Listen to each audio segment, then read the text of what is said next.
Voilà. Voilà, c'est diffusé en direct sur Facebook. Ok, je vais partager.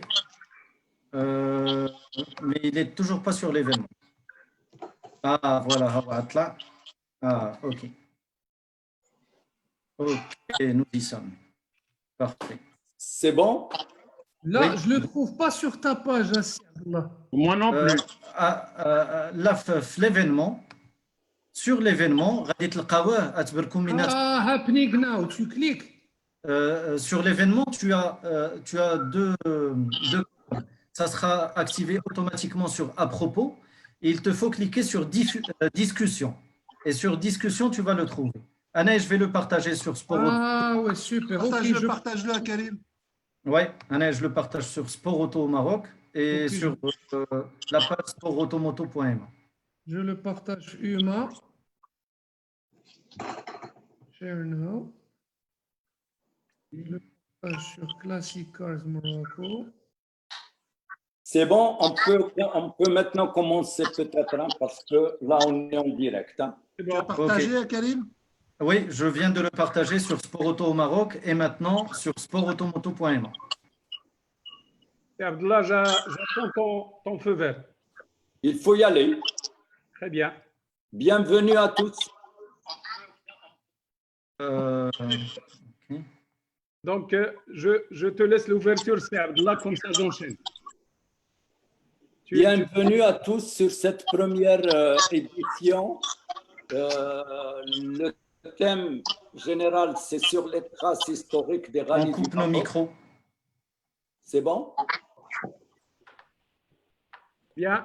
Donc, pour commencer, il y a l'un des conférenciers qui utilise deux machines, deux micros. Un pour qu'il n'y ait pas d'écho. Voilà. C'est bon? C'est bon. Là, c'est bon. Oui. Bienvenue à tous ceux qui suivent avec nous cette première table ronde qui est la première d'une série. L'UMA organise donc ce cycle de conférences avec le thème sur les traces historiques des rallyes du Maroc. Aujourd'hui, on va parler on va parler donc du thème avec un certain nombre d'invités. Et je demande à notre animateur, président de notre commission de formation, de bien vouloir commencer cette séance. Merci, c'est Abdellaoui. Donc, les amis, bonsoir. Donc, bonsoir les messieurs les intervenants. Bonsoir toute l'assistance. Donc, je commence par une petite introduction. Donc, l'UMA inscrite, comme ça a été précisé par Monsieur le Président, inscrite toujours dans l'innovation et la promotion du patrimoine national du véhicule historique. Ce cycle de conférences sous le thème « Un siècle d'histoire automobile au Maroc » est l'initiative du président d'honneur et fondateur de l'UMA, Abdallah Abdellaoui. Cette première web conférence sous le thème « Sur les traces des rallyes historiques » dans l'esprit de rendre au sport automobile marocain ses heures de gloire en tant que patrimoine historique très riche dont nous devrions nous vanter. Les personnes intervenantes, chacun expert dans son domaine, vont partager avec nous leurs connaissances et leur vécu en relation avec l'histoire des rallyes au Maroc. Je tiens à souhaiter la bienvenue, par la même occasion, à nos amis qui nous ont rejoints d'un peu partout au monde, notamment dans pas mal de pays africains, en Algérie, de la Tunisie, de la Libye, du Sénégal, du Mali, de la Côte d'Ivoire, du Ghana et du Burkina Faso, sans oublier nos amis européens qui sont avec nous de la France, de la Belgique et de l'Italie. Bien sûr, nous avons l'un des intervenants qui est avec nous de Washington, c'est Ali Drissi, qu'on aurait l'occasion on va se rapprocher de sa personne dans peu de temps. Donc, les sujets des autres rencontres, des webinaires qui vont suivre, vont être signalés à la fin de cette rencontre. Donc, si vous permettez, je vais vous donner une brève biographie sur les différents intervenants. Je commencerai par l'intervenant qui nous vient de très loin, c'est Ali Mohamed Idrissi, qui est diplômé de l'École nationale supérieure du pétrole et des moteurs. Ali Mohamed Idrissi est actuellement directeur de la Banque centrale populaire à Washington, D.C. Idrissi, qui a nourri sa passion pour les voitures depuis sa tendre enfance, n'a Dieu que pour la voiture de collection et principalement la Ford Mustang. Idrissi est l'un des fondateurs et piliers de l'associatif engagé dans la sauvegarde et le développement du patrimoine national des véhicules d'époque. Il est fondateur et président de l'association Vintage Club Car et vice-président à l'UMA. Nous avons parmi nous un sportif d'une famille de sportifs qui est Rafiq Kamal Lehlou, qui est bachelor de l'Université de Washington. Donc, comme par hasard, Wassil Idrissi, ils sont passés par la même ville. Donc, diplômé de l'école du célèbre designer automobile Franco Sbano de Suisse et ex-cadre chez Philip Morris International, Rafiq s'est forgé une expérience automobile à travers les 5 continents, vice-président de l'UMA, président de la commission technique, membre de la commission communication FIVA, et je le félicite pour cette nouvelle nomination. Rafiq est un fervent militant de la sauvegarde du patrimoine national des véhicules d'époque. Dirigeant de plusieurs organes de presse, consultant automobile, il demeure un car blogueur très actif sur les réseaux sociaux, gentleman driver, pilote de course. Rafiq a son actif plusieurs participations à des courses prestigieuses. Je tiens à signaler aussi qu'il est le designer du logo de l'institution de formation Automotive Academy et vous aurez l'occasion de voir défiler ce logo très souvent. Je présente Si Abdelwahd Tobaji. Donc Abdelwahd Tobaji, parce que c'est notre encyclopédie ambulante. Il a découvert très tôt sa vocation et devient omniprésent sur tous les événements automobiles au Maroc. Commissaire technique, il officie sur des grandes épreuves internationales, dont le célèbre 24 heures du Mans. Moniteur de pilotage pour le compte de Renault Sport et de BMW. Il obtient en 2008 le diplôme IFIA, Management du risque routier, historien national des rallyes automobiles et membre actif de plusieurs associations automobiles. Il est directeur au sein de l'UMA et chargé de la mise en œuvre des programmes d'action et de l'association. Lino Bacco, tout le monde connaît Lino Bacco, c'est une figure qui est très présente sur les médias nationaux et notamment à Radio Mars. Donc, grand nom des médias. Il est né à Casablanca, où sa famille est établie depuis plus d'1 siècle. Il commence tôt dans la presse sportive, au Petit Marocain, aux côtés d'une plume célèbre, Daniel Pilar, animateur féru et populaire sur les réseaux sociaux. Lino Bacco est passionné de l'automobile et aussi connu pour ses activités et son engagement dans la société civile. Co-fondateur de Radio Mars, il en est le directeur des programmes et il est aussi impliqué dans pas mal de sports. Et enfin, Yves Loubet. Donc Yves Loubet, quand on parle du rallye du Maroc historique, on pense tout d'abord à Yves Loubet, un communicatif et un grand passionné. Son palmarès est riche de nombreuses participations au rallye, comptant pour le championnat du monde. Il fut champion d'Europe en 89 et remporte le rallye des Pharaons en 2003. Yves est fin connaisseur des arcanes du sport automobile, organisateur du rallye du Maroc historique. Yves a réussi à ressusciter les courses qui ont fait du Maroc une terre de prédilection de l'automobile. Donc, avec cette petite présentation biographique de nos différents intervenants, je demanderai à Sey Abdallah de nous diffuser le premier clip. Allez-y, Sey Abdallah.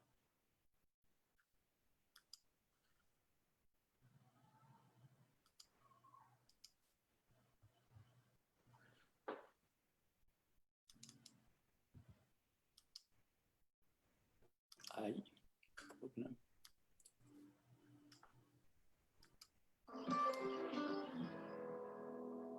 Si Nice a sa promenade des Anglais, à Casablanca, on a la Corniche, la plus grande promenade d'Afrique du Nord. Un endroit où toutes les classes sociales se mélangent. Incontournable corniche de Casablanca qui cache une toute autre histoire. Celle d'un bord de mer qui rêvait de concurrencer Monaco et son Grand Prix de Formule 1. Pour fêter son indépendance avec Fast, le Maroc va transformer un terrain vague poussiéreux en une piste de course flambant neuve. L'espace d'une journée en 1958, les regards de passionnés d'automobile du monde entier se sont tournés vers cette corniche. Et c'est cette histoire que va nous raconter Abdelwad et Toumaji. C'est la ligne droite des stands et c'est là qu'on donnait le départ à environ à 500 mètres d'ici. On venait d'avoir notre indépendance et le Maroc voulait absolument avoir son Grand Prix pour promouvoir son image, le tourisme. Le monde allait connaître le Maroc à travers ce Grand Prix. Habitué à organiser des compétitions automobiles depuis le début du XXe siècle, le Royaume parvient à convaincre la fédération de le laisser organiser une finale de Formule 1 en 1958. Le bord de mer est choisi, mais à l'époque, aucune route. Preuve de l'enthousiasme et de la hâte des Marocains, le circuit sort des sables en 6 mois seulement. Les routes ont été faites spécialement pour le Grand Prix, mais par la suite, il y a eu des constructions. Parce qu'au moment de la course, il n'y avait pas de maison à côté. À chaque fois que je passe ici, il faut absolument que je fasse un tour pour me rappeler de ces bons moments. Et j'imagine un peu une Formule 1 qui roule ici à 300 km à l'heure. C'est magique. Magique et même royal. Le 19 octobre 1958, le roi Mohamed V en personne et son fils, le futur Hassan II, donnent le départ de la compétition. La course promet d'être belle. 53 tours, soit un peu plus de 400 km à parcourir pour les 25 participants. Ce jour-là, 2 pilotes britanniques se disputent le titre mondial.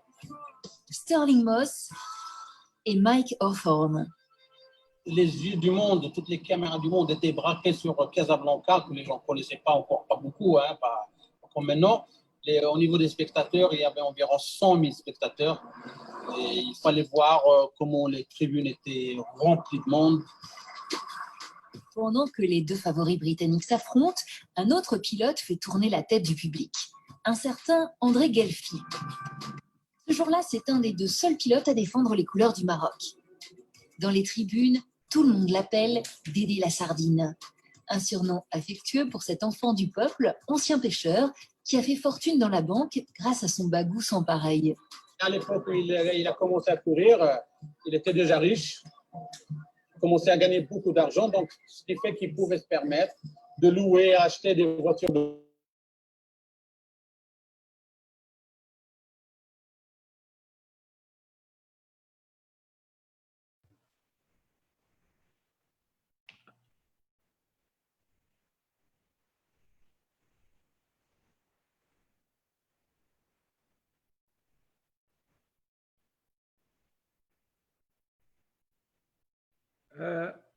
C'est Abdallah, vous pouvez vous activer le son, activer le micro. Une vedette pour nous à l'époque. De la compétition, on va retenir un autre événement qui va venir ternir la fête. Alors que la course approche de sa fin, alors que le public brûle d'impatience à l'idée d'avoir le nom de son vainqueur, un pilote britannique, Stuart Lewis Evans, est victime d'une défaillance mécanique. C'est là que la voiture a explosé, c'est exactement là. Sa combinaison a pris feu.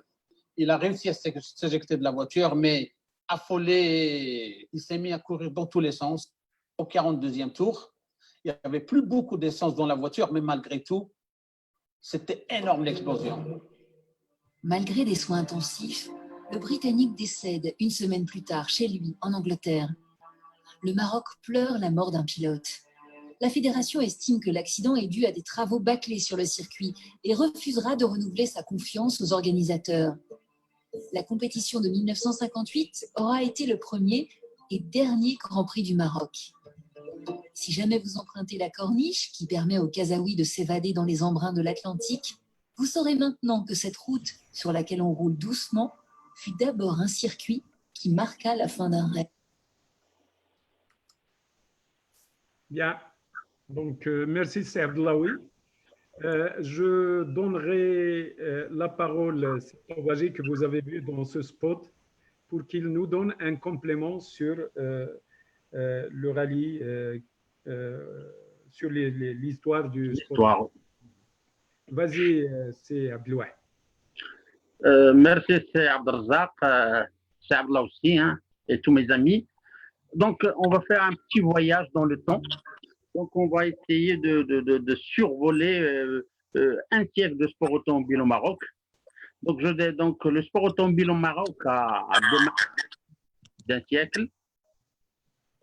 Donc, la première épreuve automobile a eu lieu en 1912. Il s'agissait tout simplement d'un record Rabakaza qu'une Panhard, c'est une marque qui a disparu, a pu faire en 5 heures, alors que maintenant, on les fait dans 45 minutes, ou même moins de 40. Donc, en 1913, il y a eu lieu le circuit du Maroc. C'est un circuit long de 930 km, a été remporté par Rivière sur une voiture à 51 km à l'heure.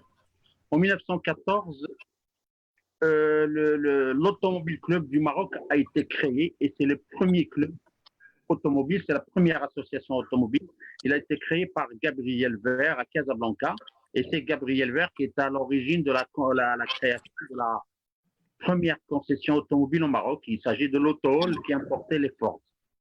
Donc cette épreuve a commencé à avoir du succès et en 1921, Pierre Delage, il participe et gagne le rallye avec une voiture construite par son père. En 1925, on a commencé à organiser le circuit du Sud avec un départ de Casablanca vers Ezmour, Jdida, Marrakech, Ougrir, à arriver à Casablanca sur un parcours de 77 km. Et la moyenne a augmenté et maintenant il est de 96 km à l'heure. Et l'arrivée de cette épreuve, elle s'est faite au premier salon de la voiture à Casablanca. Donc, c'est à la foire de Casablanca. C'est là où il y a eu l'arrivée du rallye. En 26, Edouard Meyer, c'est un pilote installé au Maroc. Il a remporté ce circuit, mais avec une moyenne un peu plus élevée, donc à 102 km à l'heure. En 1928, il regagne l'épreuve, mais à 147 km à l'heure. Donc, en quelques années, la moyenne a monté de 50 km à l'heure. Les voitures deviennent beaucoup plus rapides. En 1931, ce circuit a cessé d'exister pour laisser la place à une épreuve fabuleuse et une grande aventure sportive et automobile. Il s'agit du Rallye du Maroc qui a été organisé pour la première fois en 1934 avec un départ de Tanger de 28 voitures et seuls 18 ont pu franchir la ligne d'arrivée. Le Rallye du Maroc était une épreuve terrible et cassante. Et pour pouvoir y participer, une préparation sérieuse de la voiture s'imposait. Donc, il a eu lieu ensuite en 1935, 36, 37 et a observé une interruption à cause de la Deuxième Guerre mondiale et a repris en 1949. Et c'est encore Edouard Meyer, un pilote marocain, qui l'a remporté. C'est aussi un pilote d'avion. Il est à l'origine de la création de l'aéroclub de Tête-Mellil, qu'il a présidé pendant de nombreuses années. L'édition 53 a réuni 75 voitures. C'était un record et un grand rendez-vous annuel automobile.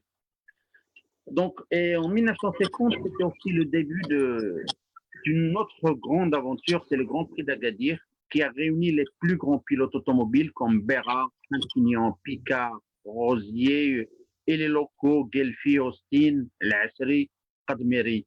Donc, ce Grand Prix était organisé par une petite bande locale d'amateurs. C'était des membres de l'Automobile Club d'Agadir qui dépendaient de l'Automobile Club du Maroc.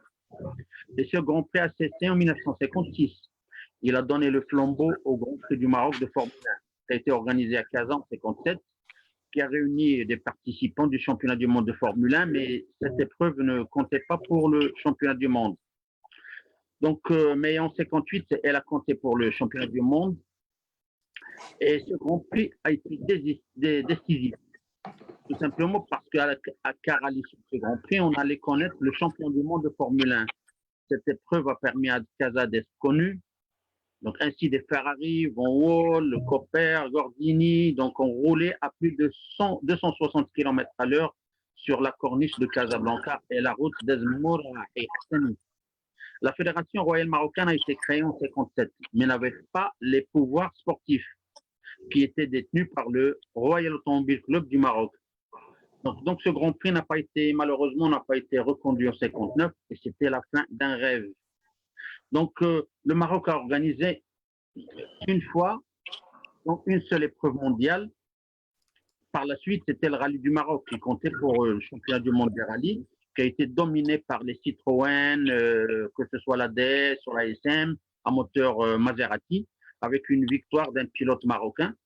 Il s'agit de Jean Deschazeaux. Il était très célèbre. Il habitait à Marrakech et précisément à Asni. Il a réussi à battre les plus grands pilotes internationaux. Donc, le rallye du Maroc a cessé d'exister en 1976. Une tentative de le faire revivre a été essayée, mais elle était vaine. Donc, il a été organisé en 85, 86, 87 et 88, mais on n'a pas réussi à le faire entrer en championnat du monde, tout simplement parce qu'il y avait trop de concurrence et les usines ne pouvaient pas faire 3 déplacements en Afrique, aller au rallye de la Côte d'Ivoire, le Bondama, et le Safari Rally. Donc, c'est 3 déplacements très coûteux pour les usines. C'est pour cela donc qu'on a retenu pour le championnat du monde. Dans les années 90, la Fédération internationale de l'automobile a enfin reconnu la Fédération royale marocaine et lui a attribué les pouvoirs sportifs. Et ce grâce à un dossier préparé par un bureau fédéral de l'époque présidé par Saïd Sadr. Donc, et à cette époque-là, la présence d'annonceurs est... Il te reste 3 minutes. Ok, j'ai presque terminé. Donc, la présence d'annonceurs et de sponsors à cette époque a permis au sport automobile local de se développer et d'avoir un programme annuel très, très riche. Donc, le Maroc a connu 3 périodes d'or du sport automobile. La première, elle a démarré en 1950 jusqu'en 1958 avec le Grand Prix d'Agadir et le Grand Prix de Formule 1. De 69 à 76, c'était le Grand Rallye du Maroc. Et les années 90, c'était les épreuves locales comme les non-circuits de vitesse. Et en 2010, le Rallye du Maroc a existé, mais cette fois sous une autre forme, qui est réservée aux voitures historiques qui ont participé à l'ancien Rallye du Maroc, et avec un slogan inventé par notre ami Yves Loubet, qui est parmi nous. Et ce slogan, il est devenu très célèbre. Depuis 1934, la course continue. Et c'est Yves Loubet qui nous conduit vers ce futur-là. On aurait l'occasion de l'écouter. Et je te remercie, c'est Tobaji. Donc, merci à vous. beaucoup. Ce n'est pas par hasard qu'on vous appelle l'historien ou l'encyclopédie des rallyes au Maroc. Et c'est l'écran c'est l'Abdelawi pour un autre film qui a été réalisé par Citroën 25 ans après la Formule 1 de 1958 à India. Donc, il s'agit du rallye historique. Casablanca. 59 voitures sont au départ du rallye du Maroc. À l'arrivée, 3 jours plus tard, il n'en restera que 9. Il y a là des voitures de toute provenance. Alpine, Porsche, Triumph, BMW, Peugeot, Volvo, Simca, Opel GT, Citroën DS21.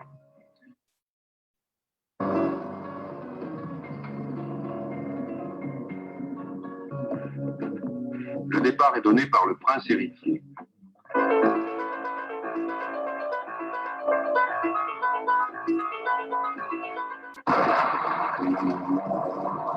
Puis incessante a fait gonfler les ouelles. Elle a transformé la piste en bourg.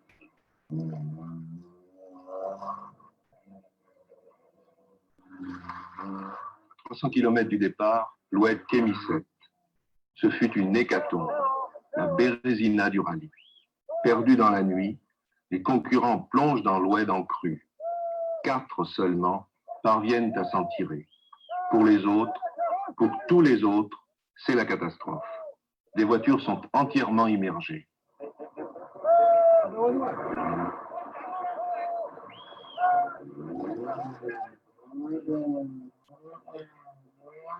Deux voitures sont en tête, l'Alpine et la SM. En rallye, l'intendance précède. Les mécaniciens des services d'assistance ne connaissent jamais de répit. Ils foncent pour être au rendez-vous des pilotes, ils font des prodiges, ils repartent plus loin. Riche, aux 2 tiers de la première étape, Le rallye en a 3. L'assistance est là. L'assistance est toujours là. Départ de l'épreuve spéciale de Riche. Un oued à franchir, à gué, presque en pleine eau. Et vite.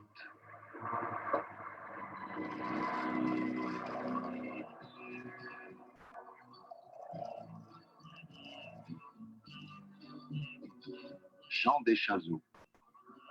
Il aborde le teasing test dans l'Atlas. Pluie, brouillard. Au volant de la SM, Deschazeaux fonce. L'Alpine de son rival Nicolas est en difficulté. Elle n'est pas la seule. À Marrakech, 12 voitures seulement restaient en course. Tata. Ici commence l'enfer du Sud. C'est là que le rallye se joue.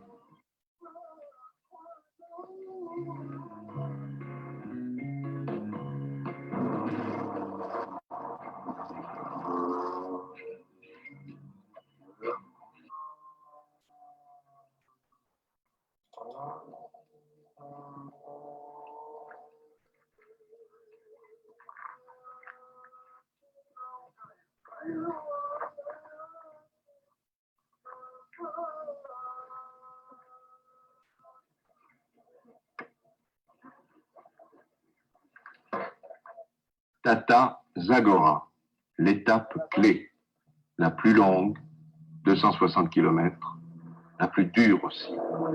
C'est là que depuis 3 ans, la course se perd ou se gagne.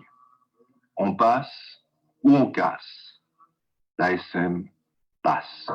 René Coton, chef de course des Citroën, responsable de la stratégie qu'il impose aux pilotes, responsable de l'assistance qu'il leur dispense, où il faut, quand il faut. L'une après l'autre, ces voitures arrivent, sont vérifiées, les pneus et les plaquettes de frein sont changés. Des chercheurs d'or, des prospecteurs de pétrole. Ils ne cherchent pas de pétrole, Total le leur fournit. Voilà ce qu'on appelle une assistance volante.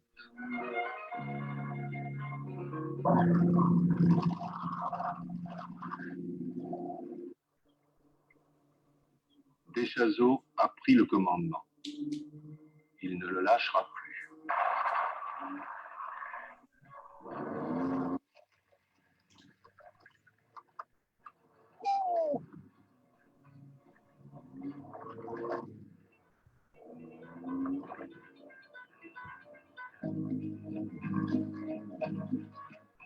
Deschazeaux a maintenant plus d'1 heure d'avance. Il lui suffit de se laisser glisser jusqu'à 15 heures, jusqu'à la victoire.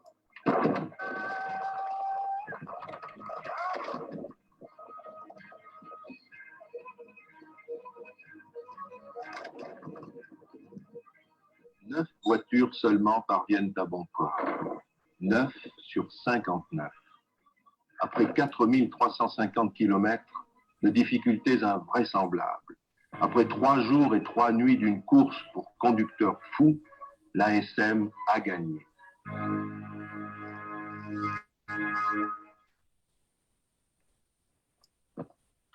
Bien, merci C'est Abdellaoui.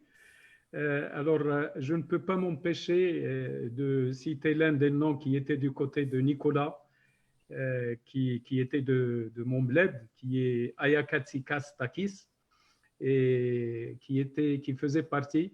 En 72, je devrais avoir 13 ans et j'ai assisté quand il revenait de Riche. Il passait par Midel.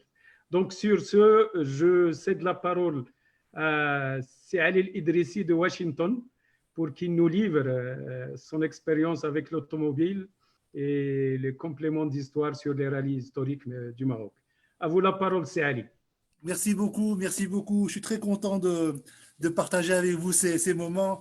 Alors vraiment, par rapport à ce film, c'est incroyable parce qu'on voit que la richesse du Maroc dans le sport automobile, dans l'automobile, on a eu la chance d'avoir des résidents passionnés. On a eu la chance d'avoir des gens qui étaient passionnés au Maroc par rapport à ça. Parce que même l'histoire de l'Automobile Club du Maroc, qui a été créé en 1913, c'est quelque chose parce que ça a évolué dans le temps. Et alors, quand on voit ce type de rallye, jusqu'à aujourd'hui, ces beaux paysages du Maroc, cette compétition qui est vraiment sur le terrain où les gens s'affrontent, vraiment c'est sain. C'est pas quelque chose c'est vraiment sain. Et quand on voit ce genre de rallye, moi je vais vous dire, moi j'ai l'expérience parce que dans ce passé-là, moi j'ai vécu les années 70, les rallyes du Maroc, et à chaque départ, on se pressait pour aller au départ. Donc il y avait deux départs à Rabat, il y avait le départ, l'avenue de la Victoire, il y avait le départ sur l'avenue de Temara, à Ptidimleh. Et le départ, le film qu'on vient de voir, c'était à Casablanca, j'y étais. J'avais 7 ans. Et vraiment, quand on voyait ces voitures, il y avait deux types. Il y avait les pros, Citroën, il y avait Lancia, il y avait Renault, il y avait Peugeot, et il y avait, Citroën, Lancia, Renault, Peugeot, et il y avait les autres.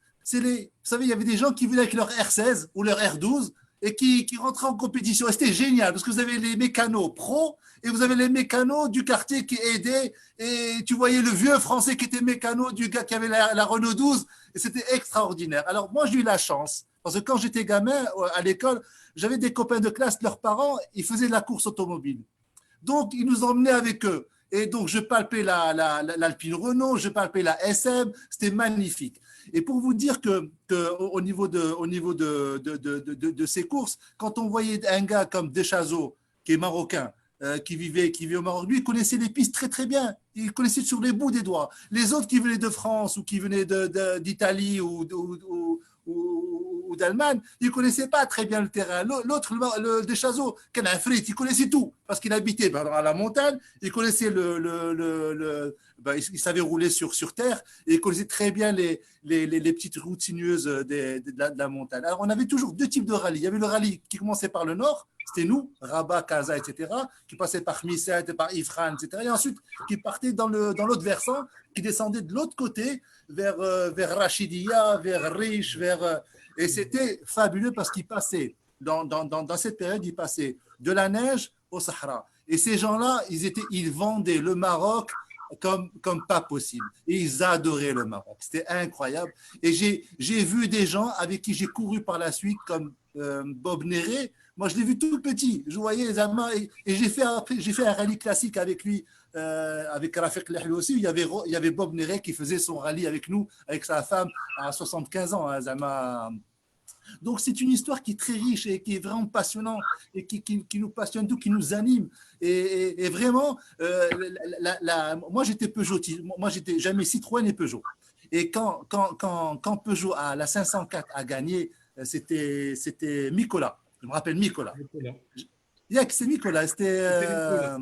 Ouais. Nicolas. C'est ça, ouais. Quand je l'ai vu, moi, j'avais pris en photo. Et dans Gentleman Driver, j'ai envoyé la photo à Arsevati qu'il a publié ça, c'était il y a 40 ans, là. Enfin, voilà, bon, bref, ce qu'il faut dire, c'est qu'au Maroc, on avait une vie associative automobile, on avait un clubbing, on avait des mécanos. Moi, j'ai vu un mécano, c'était un Français, mais d'origine espagnole. Il avait un chien. Ce chien, il disait au chien, cherche-moi la pipe. Et lui, il bricolait sous la voiture. Et il lui dit au chien, cherche-moi la pipe, la clé. Et le chien prenait la pipe et il lui amenait. Il ne voulait pas d'être mécano avec lui. Donc, on a vécu des choses magnifiques dans cette période. Et c'est ce qui nous a fait aujourd'hui. On est là, présent, à toujours vivre dans notre passion. Et par la suite, bon, moi, j'ai fait l'école des pétroles que pour la voiture. Je ne vous cache rien. J'étais président du bureau des élèves de l'école des pétroles. J'ai organisé pour les étudiants les courses de karting à Paris, en France. J'ai organisé les F1, Formule 1, F1. Je mettais trois étudiants dans chaque équipage de F Aquitaine en tant que stagiaire dans les courses, dans les stands de F Aquitaine, quand F courait. Je faisais participer les gens à des rallyes qu'on finançait. Et c'est comme ça que j'ai concrétisé un peu cette passion. Tobaji, tu coupes ton micro, s'il te plaît. Voilà. C'est comme ça que j'ai pu cultiver cette passion qui m'a accompagné dans toute ma vie, même dans mes études. Et même j'ai fait des rallyes, j'ai commencé à faire un rallye de côte en France, mais ça, c'était incroyable. C'était avec l'époque des Citroën Saxo. C'était vraiment les gens, comment les gens se débrouillaient avec rien du tout. Bien sûr, il fallait être normé, il fallait travailler tous les week-ends, tout le soir. C'était magnifique. Et par la suite, bien entendu, quand j'ai travaillé chez Shell au Maroc, j'avais rencontré M. Rajes, Allah yarhamou, Si Rafiq Lahlou, le connaît très très bien. Et M. Rajes avait lancé son rallye et j'étais chez Shell, on avait décidé de le sponsoriser. Il a relancé le rallye classique du Maroc et j'ai pu participer modestement dans ce rallye par la suite et j'ai rencontré des gens fabuleux comme Serafir, enfin des Marocains qui sont passionnés, quoi. C'est vraiment la passion qui nous anime. Voilà, je pense avoir été un peu succinct. Je ne veux pas trop m'étayer. Bon, si Toubaji, tu as fait un historique, tu as parlé 2 fois dans ton film et à l'extérieur de ton film, moi, je préfère avoir un débat, serait sympa aussi. Hein. Tout à fait. Merci. Fait. Donc, je rebondis sur la dernière phrase. Le débat, c'est Ali, et je vous remercie. C'est un plaisir de vous suivre et de vous écouter. J'invite les amis qui nous suivent, surtout en live sur Facebook, de poster leurs questions. Si Karim Lemdkouri s'occupe pour les noter, et ils seront par la suite redirigés, les questions, vers les personnes qui peuvent apporter des éléments de réponse. Donc, tout de suite après, mais cette fois-ci 40 ans après le rallye de 72, on va avoir un film sur le rallye historique en édition 2019. Allez-y, c'est Abdallah.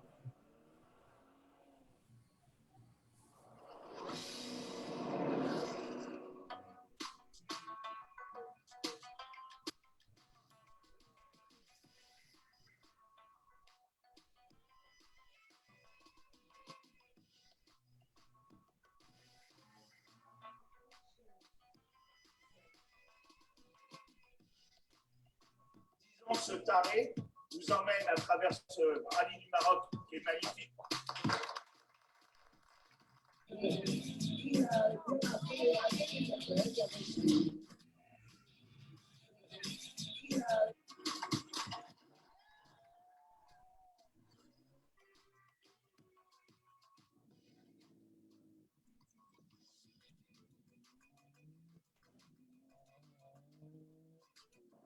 Le 4 du 8, c'est le 4 courant ciel.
Alors, ne vous en faites pas, nous avons parmi nous la personne qui a ressuscité ce rallye qui va nous apporter des commentaires. La cerise sur le gâteau, c'est que nous avons le pilote.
le sang.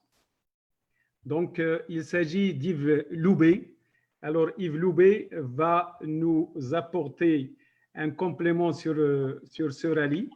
Alors, je tiens à préciser que l'édition 2019 a été accompagnée aussi par l'UMA. L'UMA a apporté, il a sponsorisé Younes Qadawi, qu'on aurait l'occasion d'entendre tout à l'heure pour témoigner, pour apporter un complément sur cette édition. À vous la parole, Yves.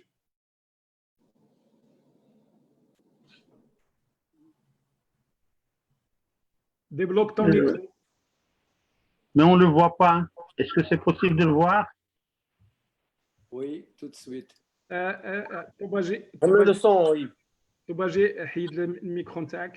Alors, Yves, tu mets le son, tu actives ton micro, on t'écoute. Oh, il y a tout qui est activé, pour moi. Vous m'entendez? Allez-y. Oui, oui. Est-ce que vous m'entendez? Oui, on vous entend. Allez-y. Bon, ben super. Moi, je voulais juste vous dire que par rapport aux images qu'on a vues tout à l'heure, c'est tout à fait ça. On veut, nous, avec notre Maroc historique, on veut être sur les traces de cette histoire qui était magnifique, en toute humilité, parce qu'on veut revenir avec ces voitures de l'époque, un peu sur les routes et sur les pistes où passaient les champions qui ont écrit cette histoire, et toujours pour que, quelque part, la mémoire collective n'oublie pas qu'il y a eu une des plus grandes et une des plus belles courses du championnat du monde ici au Maroc, qui était tellement belle et fantastique, quoi. Voilà, c'est aussi simple que ça, notre démarche. Alors, évidemment, on travaille, tous les ans, on amène quelques retouches, on passe plus là que là, mais on essaie de repasser vraiment sur toutes ces routes de cette belle histoire. Voilà. On a parlé évidemment du vainqueur des Chazot avec la Citroën SM. Il avait gagné aussi quelques années avant 59 avec une Peugeot 203. Mais il y avait un autre pilote de Casablanca qui a gagné le Grand Rallye du Maroc qui s'appelait Lacaze, qui était le père de Marc Lacaze, qui après, Marc Lacaze a couru pour Toyota et aussi pour Citroën officiel.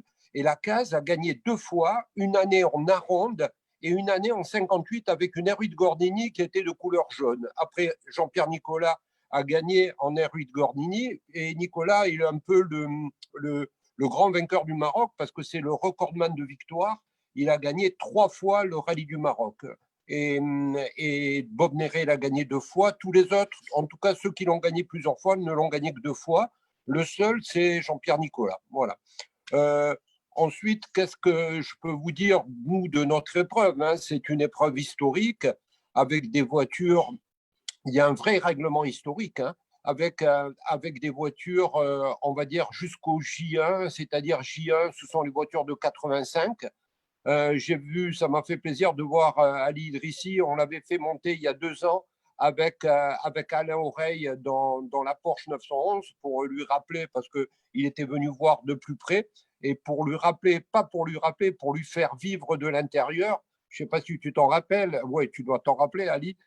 Tu étais monté avec Alain Oreille, un ancien champion du monde, et c'était un beau moment de partage, quoi. Et nous, le rallye du Maroc historique, c'est avant tout ça, quoi. Faire rêver les concurrents, puis qui viennent sur la trace de ces grands champions, mais aussi aller vers le, comment dire, aller vers le public, parce qu'on est chez eux, on va chez eux. Et avec Abdellaoui, on a monté, en tout cas, moi j'étais très très fier de monter une opération sociale avec lui. Et ça s'est super bien passé. Et cette année, on va monter un truc aussi très très sympa avec lui. Et évidemment, Abdellaoui, qui a toujours 10 idées à la minute, encore plus que moi, me dit l'année dernière, mais comment ça se fait, c'est incroyable, pourquoi il n'y a pas de pilote marocain? Alors j'ai dit oui, il y a des pilotes marocains, il y a des gens qui sont ici, même si c'est des Européens, il y en a qui sont là depuis 3, 4, 5 générations. Il y a les fils de Paul-Émile Descamps qui sont là, qui roulent vite. Il y a Bruno Higounin. Et il me dit, ça serait bien de trouver un Marocain. Moi, je lui ai dit, écoute, Abdellah, Moi, j'en connais un de chez moi, mais il n'a jamais vu le Maroc, quoi. Mais c'est un mec qui va très, très vite, un pilote qui est super. Il faisait de la moto, il faisait du jet ski, et maintenant, en rallye, il est très, très vite ici, chez nous. Et voilà, on a réussi à monter l'opération, c'était fabuleux. Je pense que pour Younes, il vous expliquera tout à l'heure, il en parlera mieux que moi, mais tout était gavé d'émotions, c'était fabuleux. Et le rallye historique, c'est surtout avant tout de l'émotion, quoi. Nous, on veut amener de l'émotion parce que c'est ce qu'il y a dès qu'il y a une histoire, dès qu'on raconte une histoire, c'est quelque chose de fabuleux. Et là, on a réussi avec un jeune, hein, parce que Younes a 32, il doit avoir 32 ans, quoi. C'est un tout jeune. Et il est monté dans une Porsche, il n'était jamais monté dans une voiture comme ça, avec un levier de vitesse, vous voyez, qui ressemble à une bûchette entre les deux sièges, et alors qu'il conduit des Skoda, qu'il conduit des voitures modernes, hein, évidemment, et il n'avait jamais conduit sur la Terre. Et il est revenu sur les traces, alors là, de ses grands-parents, hein, probablement. Et c'était fabuleux. Et j'étais très, très fier de faire partie de ce montage, en tout cas. Et je remercierai jamais assez Abdellah de m'avoir fait vivre autant d'émotions. J'étais vraiment, l'année dernière, très, très fier avec cette opération-là. Ça a été fabuleux. Et le rallye du Maroc, c'est ça. C'est constamment des émotions, voilà, de revenir sur ces traces de l'histoire. Et tout à l'heure, vous l'avez vu, où que l'on passe, où que le rallye du Maroc soit passé, il y a à chaque fois une histoire. Voilà, il y a aussi Lino Bacco. L'année dernière, j'étais dans le nord de la Finlande, à Rovaniemi, et il y a Marco Allen. Et Marco Allen me parle du rallye du Maroc. C'était difficile à l'époque, qu'il avait conduit avec une Fiat 124 et tout. Et il me raconte que... et moi, je lui raconte, je lui dis, tu sais, une fois, j'étais interviewé par un jeune journaliste là, qui s'appelle Lino Bacco, je ne sais pas si vous le connaissez, c'est un jeune qui débute. Et quand Lino Bacco me raconte, il avait l'acuité, un peu comme tout à l'heure Ali Idrissi, c'est-à-dire il s'en rappelle trop, quoi, vous voyez, et ça a laissé trop une trace. Et Lino m'expliquait qu'il était derrière, il roulait, il était tout jeune et tout, il suivait le rallye et il était derrière Marco Allen. Et je lui ai raconté ça à Marco Allen l'année dernière à Rovaniemi. Il était mort de rire et il me dit que oui, que c'est ça, quoi. Le rallye, c'est ça. Le rallye, c'est avant tout de l'émotion. C'est pour ça que c'est populaire. C'est pour ça que c'est un peu, vous savez, comme le Tour de France cycliste. Tout le monde va, ouais, ils sont dopés, pas dopés et tout. En tout cas, c'est un succès populaire. Et le rallye, c'est un succès populaire. Lorsqu'on est sur les traces de l'histoire, dans les bleds, au fin fond de l'Atlas, au fin fond, allez, on va dire derrière Tafraout, vous passez là-bas dans les gorges d'Aït Mansour et tout, ah ben, les gens se rappellent du rallye lorsqu'il est passé il y a 40 ans, je ne sais pas si vous vous rendez compte, et ils s'en rappellent avec la même acuité que vous avez vu tout à l'heure Ali Idrissi lorsqu'il vous racontait que tout petit déjà, il était là et qu'il pouvait toucher les Alpines, etc. etc. Donc, c'est une vraie histoire d'homme et une vraie histoire d'émotion. Et je suis mais vraiment fier et je suis tombé tellement amoureux de l'histoire du rallye du Maroc que une année, je fais venir Jacques Chénis. On a fait venir aussi Bob Néré. Il avait 85 ans. Il a fait l'ouvreur de mon rallye. Hein. Abdel est là pour vous le dire. Hein. Abdel est tout bagé. Et on a fait venir Jacques Chénis. Et Jacques Chénis m'explique qu'il y avait deux rallyes où il avait beaucoup d'émotions. C'était le Tour de Corse et le rallye du Maroc. Et il me dit ça au Tour de Corse, c'était en 2013. Je lui dis, ben, écoute, je t'invite au rallye du Maroc. Il m'a dit, ah, mais c'est un vieux monsieur, hein, il avait 85 ans. Il est venu et à la fin du rallye, sa femme m'a dit, vous lui avez fait le plus beau cadeau, d'être sur la route, de revivre ces émotions-là. Voilà moi ce que j'avais à vous dire. Et viva le rallye du Maroc historique, hein, que ça vive encore longtemps et qu'on ait la chance de se régaler encore plusieurs années. Merci Yves, je te remercie parce que là tu as gardé la même émotion que lors de ton rallye. Et je te remercie beaucoup aussi d'avoir accompagné Et c'est vraiment aussi une histoire d'homme. Micro. Quand je suis arrivé au Maroc, la première personne que j'ai vue, c'est Abdel. La première fois que j'étais sur une spéciale, et j'étais avec Abdel et Toubaji, avec Michel Gautran et un monsieur qui s'appelle Paul-Émile Descamps. Et ils m'ont amené dans une épreuve qui s'appelait Bir El Kelb. Maintenant, elle s'appelle Bir El Nasser. Elle a changé. Hein. Donc, je peux même vous donner la traduction. C'était le puits du chien, maintenant c'est le puits de la paix, hein, je crois, ou de la victoire. Bir El Nasser, le puits de la victoire. Et quand je suis arrivé là, pour moi, c'était une spéciale de Toscane, une des plus belles spéciales du monde que j'ai jamais vues, qui était là à 60 km derrière Casablanca, dans le massif du Katouat. C'était fabuleux. Voilà, c'était fabuleux. Et depuis, ça m'a piqué et j'ai le rallye du Maroc qui coule de partout dans mes veines. Voilà. Merci beaucoup, Yves. C'est un plaisir de te suivre et je te remercie pour ta générosité et pour ton partage. Et je céderai la parole en témoignage, en complément de ce que vous venez d'avancer à notre champion Younes El Qaddaoui, qui est une nouvelle découverte. Donc, je tiens à préciser que Younes, il est marocain, mais qui vit en Corse. Et c'est un plaisir d'avoir un Corse parmi nous et qui vient au Maroc pour ressusciter lui et Yves Loubet l'histoire du rallye. Donc, à toi la parole, Younes. Je te demande de mieux te présenter parce que ton parcours il est très riche. Donc, tu termines la présentation et tu enchaînes sur ton expérience avec Yves Loubet, où tu as été accompagné par l'UMA. À toi la parole. Bonsoir tout le monde. Moi, voilà, c'est Younes. Je n'ai pas 32, mais j'ai 36 ans. 36 ans, là, j'ai dit 36 ans. Voilà, moi, j'ai découvert le rallye du Maroc l'année dernière grâce à Yves et Abdellah et grâce à l'UMA, et que je remercie infiniment. Parce que pour moi, ça a été la plus belle expérience de ma vie dans le sport automobile. Malgré tous les rallyes que j'ai pu participer en voiture moderne, même dans des super voitures, le rallye du Maroc, quand j'ai découvert ça, pour moi, franchement, c'était un rêve. J'ai découvert mon pays et j'étais très fier de courir pour mon pays déjà, aux couleurs de mon pays, le Maroc. Et pour moi, ça a été une expérience inoubliable. Voilà. Et ce rallye du Maroc, moi, j'ai toujours suivi, parce que je suis un grand passionné de sport automobile, j'ai toujours suivi ce que faisait Yves pour le rallye du Maroc et je me disais toujours, purée, un jour, j'aimerais trop faire ce rallye dans mon pays. Et grâce à Yves et l'UMA et Abdellaoui et tout le monde qui est derrière tout ce projet-là, j'ai pu y participer et ça a été franchement un rêve. Et voilà, ça a été un rallye magnifique, malgré qu'on a eu une casse mécanique l'année dernière, ça on n'y peut rien, où j'étais deuxième au général, mais pour moi, voilà, c'était le rêve. Très bien, merci Younes. Donc, et je voudrais remercier tout le monde, tous ceux qui ont participé de notre sport mécanique. Comment?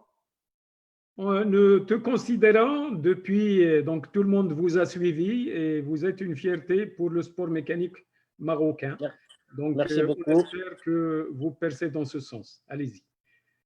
Merci beaucoup et voilà, je voulais juste dire que voilà, je remercie tout le monde, mes sponsors Ola Energy, l'UMA, tous ceux qui ont participé à ça et encore merci à Yves et Abdellah qui m'ont emmené dans ce rallye magnifique. Donc, le prochain rallye, on aimerait bien vous voir sur le podium. J'espère, on va tout faire pour faire un podium et pour porter haut les couleurs du Maroc dans ce rallye. Très bien. Merci beaucoup. Donc, merci à vous. Je demanderai… Oui. Si c'est possible, c'est une chose très importante. S'il te plaît, je te donnerai la parole après. Tu la demandes. L'auteur qui commence. Hein. Non, je voulais parler d'un point important, c'est que Younes, il est originaire… Toubaji, voilà. Tu demandes la parole. Oui, Alors, Yves Loubet, tu arrêtes ton micro, c'est Younes Qadawi, c'est Tobaji, pour qu'on puisse voir et défiler des images de Lino Bakou, donc le journaliste mordu par le sport en général et le sport automobile en particulier. Et vous allez remarquer que depuis son jeune âge de journaliste, il avait tracé le rallye marocain. À vous, c'est Abdellaoui.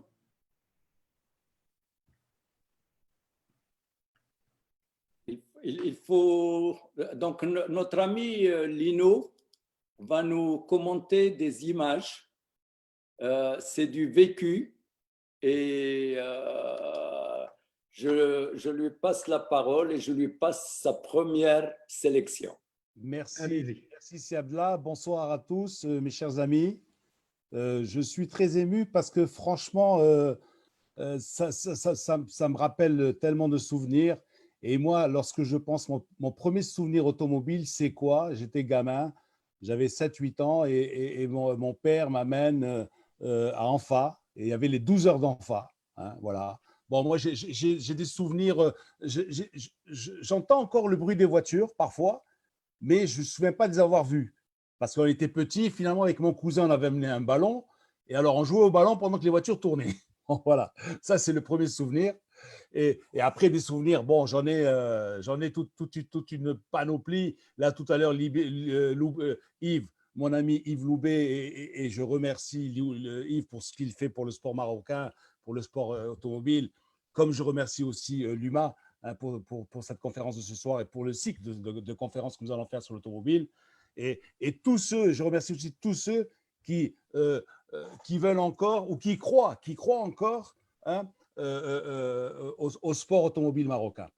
Et c'est vrai que le rallye du Maroc, on était jeunes journalistes et je me souviens de Kivimaki, en fait, il courait avec Alain Kivimaki. Il était revenu après, l'année d'après, avec une 131 à Barthes. Et je me souviens qu'on était au pied du teasing test et il y avait notre ami, le regretté Brahim Zakraoui, qui était au poste de contrôle en bas. Et il me voit arriver avec la 132 du journal de la vigie de Maroc Soir. On était à Maroc Soir à l'époque. Et il me dit, où tu vas? Je dis, ben, je vais au test. Il me dit, mais tu es fou. Les voitures vont démarrer dans 1 heure. Je dis, hey, dis-moi, Brahim, elles vont me mettre 1 heure en 50 km, elles vont me mettre 1 heure. Et alors, il me tape sur le capot. Il me dit, allez, dégage, vas-y, fonce.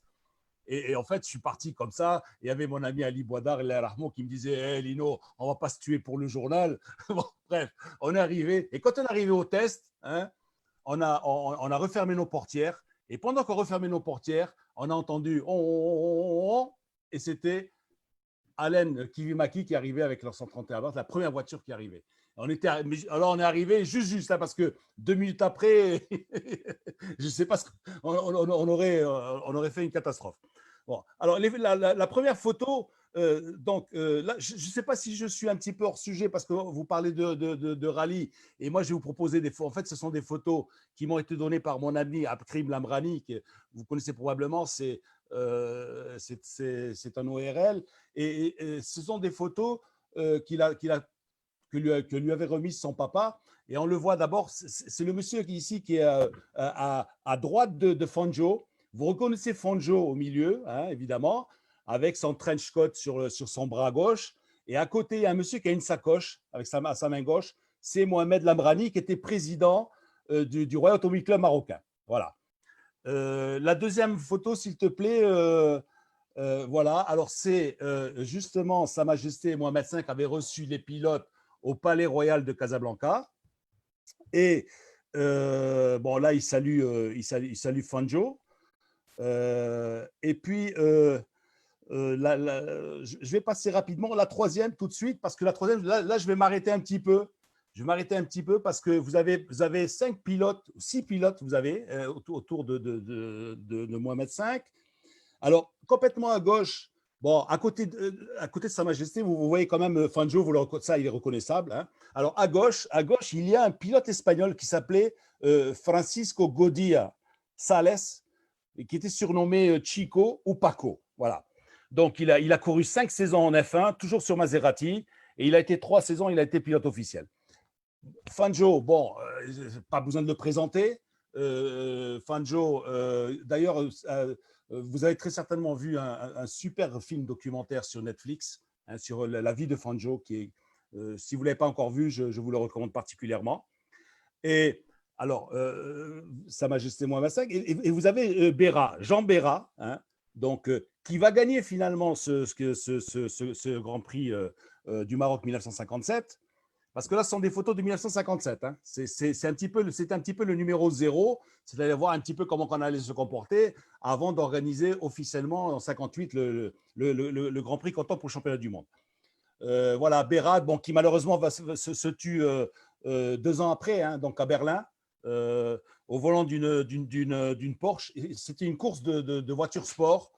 Voilà, enlevé de rideau du Grand Prix d'Allemagne. Bon, c'est vrai que malheureusement, à l'époque, beaucoup de pilotes ne faisaient pas de vieux os. Vous avez reconnu ensuite, vous avez Jean-Lucas. Jean-Lucas, au départ, c'était un pilote de rallye. Hein, et une première victoire, ça a été ensuite, il est passé sur piste, où il a gagné les 24 heures de Spa, et avec Kinetti. Je ne sais pas, Yves, peut-être il va peut-être me le confirmer. Je pense que Kinetti, c'était l'importateur de Ferrari. D'ailleurs, c'était avec une Ferrari 166 MM. Ils avaient gagné les 24 heures de Spa en 1949. Et en tout 51, cas, pardon. Et Jean-Lucas a gagné le rallye du Maroc avec une Ferrari. Il a gagné avec une Ferrari 212, avec Jacques Perron. Hein, il a gagné le rallye du Maroc 1951. C'est vrai. Incroyable, incroyable. Ouais. Et en 55, alors là, en 55, qu'est-ce qu'il fait en 55? Avec un groupe de potes, avec des amis à lui, qu'est-ce qu'il va faire? Il va créer ce qu'on appelle le club de Los Amigos. Le club de Los Amigos, c'est quoi? C'était un club de pilotes. Et ce sont des pilotes qui écumaient pratiquement toutes les courses, Agadir, Marrakech, etc., Casa. Ils décimaient toutes les courses locales, hein, pratiquement. Et parmi eux, il y avait Dédé Lassardine, donc André Gelfi. Et là, permettez-moi, je vais être rapide, une petite parenthèse. Daniel Pilar me disait, en fait, je regrette que je n'ai jamais pu rencontrer Gelfi, parce que pour moi, c'était quelqu'un de mythique. Parce que Daniel Pilar me disait, tu sais, ce mec, un jour, il vient au journal et me dit, tu sais, Daniel, je vais faire Casa-Agadir en 5 heures. Il a dit, mais tu es fou. Comment tu vas faire Casa avec les routes de l'époque, hein, le toboggan et tout ça. Il est parti avec son Alfa Romeo, il a mis 4h52 ou 4h, un truc comme ça. Il a mis moins de 5 heures, Casa, Agadir, dans les années 50. Bon, alors à côté de Jean-Lucas, vous avez Maurice Trintignant. Hein, donc, ça a été le premier pilote français à remporter un Grand Prix de Formule 1. C'était à Monaco en 55, et sur une Ferrari 625. Voilà, un joli palmarès, plus de 300 courses disputées avec 44 victoires. C'est l'oncle à Jean-Louis Trintignant. Hein. Trintignant qui lui aussi est un passionné d'automobile. Bon, vous savez qu'il faisait des courses avec Johnny Hallyday, tout ça. Il y avait toute une série d'acteurs qui faisaient des courses. À côté, vous avez le regretté donc, Stuart Lewis Evans, donc, qui vous savez, d'ailleurs, on en a parlé tout à l'heure, c'est le pilote qui est décédé à suite de ses blessures à Londres, hein, le drame d'Indiab avec la sortie de route et la voiture qui avait pris feu et tout ça. Il avait été prisonnier des flammes avant de s'en libérer et tout ça. Et donc là, en 56, bon, il débute à Brands Hatch avec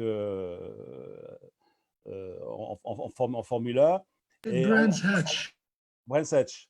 Et en 57, il quitte Connaught. Bon, Connaught, je ne sais pas si je prononce bien. Connaught, c'est prononcé à l'anglais. Oui, c'est Connaught. Connaught pour Van Vol ou Van Val, où il termine la saison avec Stirling Moss. Voilà. Alors, bon, 58, ben voilà, c'est le drame. Et bon. La photo suivante, s'il te plaît, Siabla. Alors, la photo suivante, voilà. Donc, ce sont les autorités.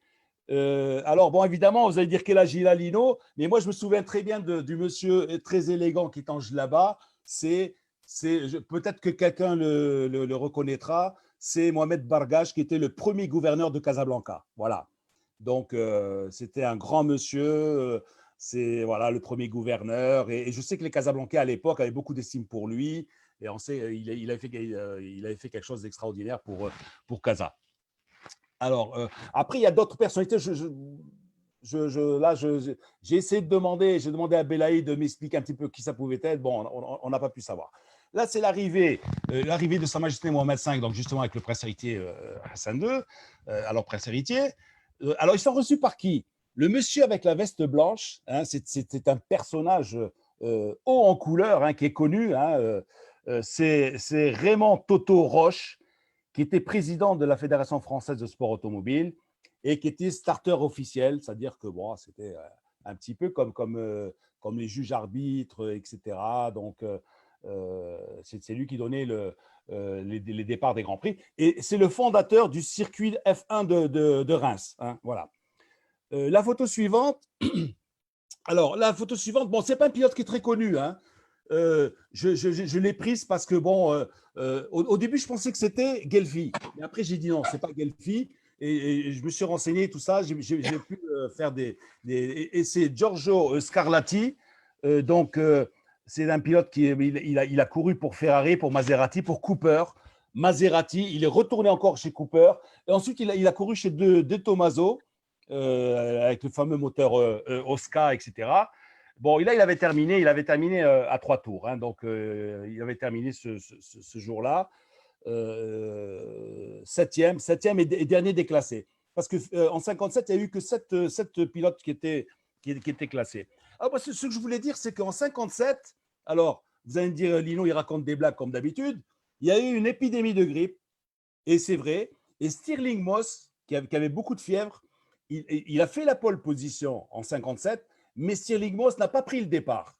Il a préféré retourner à Londres pour se faire soigner, alors que Fangio, Collins, Hawthorne, eux, ils ont choisi de courir malgré la fièvre. Voilà. Ça, c'est un petit détail comme ça. La photo suivante, Abla, c'est Abla, s'il te plaît. Alors voilà, ça, c'est une réception. Alors, bon, je ne sais pas qui est le monsieur très élégant à gauche. C'est pas Trintignant. Hein. C'est un dirigeant du Royal Automobile Club marocain. Donc, ensuite, vous avez bon, Fangio, bien sûr. Vous avez Jean Béra. Et la dame, alors à droite, vous avez justement Mohamed Lamrani, donc, qui est le papa de mon ami, c'est lui qui était président du Royal Automobile Club marocain. La dame, c'est, alors je ne sais pas, peut-être quelqu'un d'entre vous l'ont peut-être connue, c'est Brune Perrier, c'était l'épouse de Robert Perrier, hein, Robert Perrier, donc, qui avait la revue automobile africaine, et qui déjà en 53, il avait écrit un livre sur le sport automobile. En 54, 30 ans de sport automobile au Maroc. En 53, il avait publié ça. Voilà. Alors, rapidement, c'est Abdallah. Allez. Alors, en fait, je l'ai récupéré parce que je suis un petit peu fouineur. Je vais à la Bibliothèque nationale et je fouine dans les collections. Et je tombe sur quoi? Je tombe sur, voilà comment quand débarquaient les bagnoles, les belles américaines au port de Casa. Francinette, dans les années 50, on mettait la bagnole dans 2 chouaris et on la descendait. Ça, il faut que j'en fasse voir cette photo. Ensuite, bon, là, voilà, là c'est quand votre serviteur suivait les courses. Hein, donc, bon, alors, il y avait les rallyes. Alors, tout à l'heure, on a parlé de rallyes. Mais Yves, il y avait plein de rallyes. Il y avait le rallye des barrages, le rallye des thermes, etc. Il y avait pratiquement, je ne dis pas un rallye toutes les semaines, mais presque tous les mois, il y avait un rallye. Voilà. Je sais. Comme maintenant, d'ailleurs. Hein. Bon.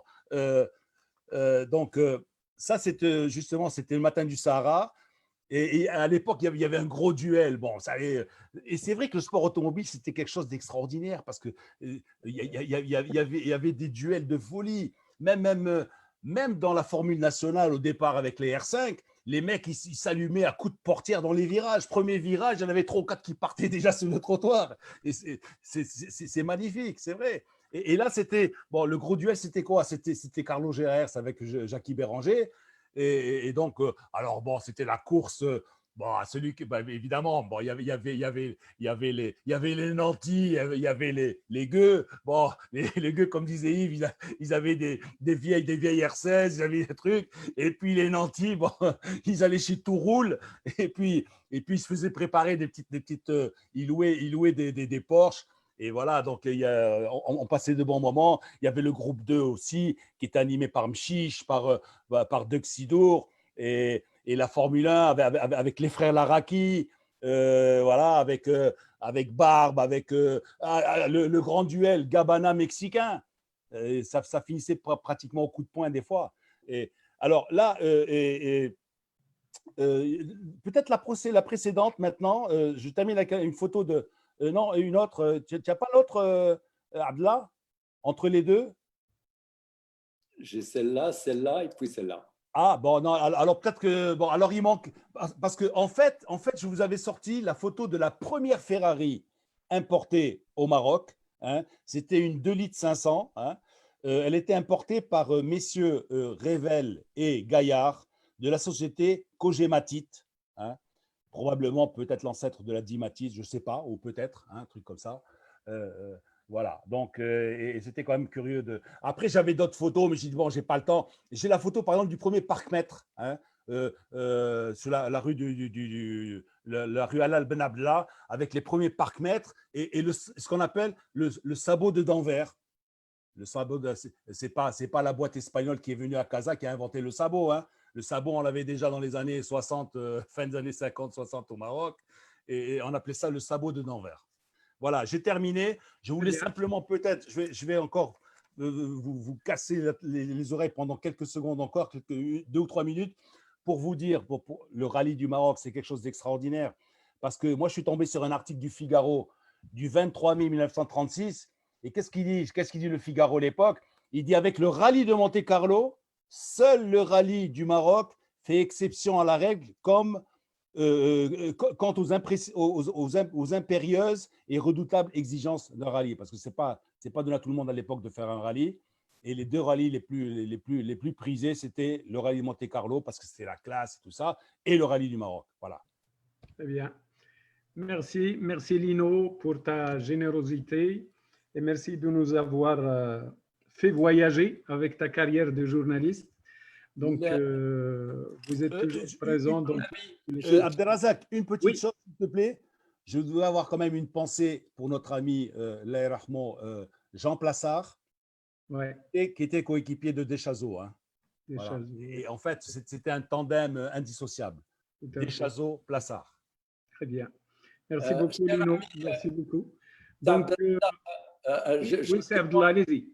Je demande à notre coordinateur et animateur juste peut-être de faire une toute petite entorse au programme avant de donner la parole sur le sujet que va traiter Serafek, puisqu'on est sur le commentaire de photos. Est-ce qu'on peut demander à Serafek de nous commenter 2 photos qu'il m'a envoyées en dernière minute et qui me semblent intéressantes? Serafek. Vas-y, Serafek. Merci d'être parmi vous. Je suis très heureux. Donc, après notre historien, M.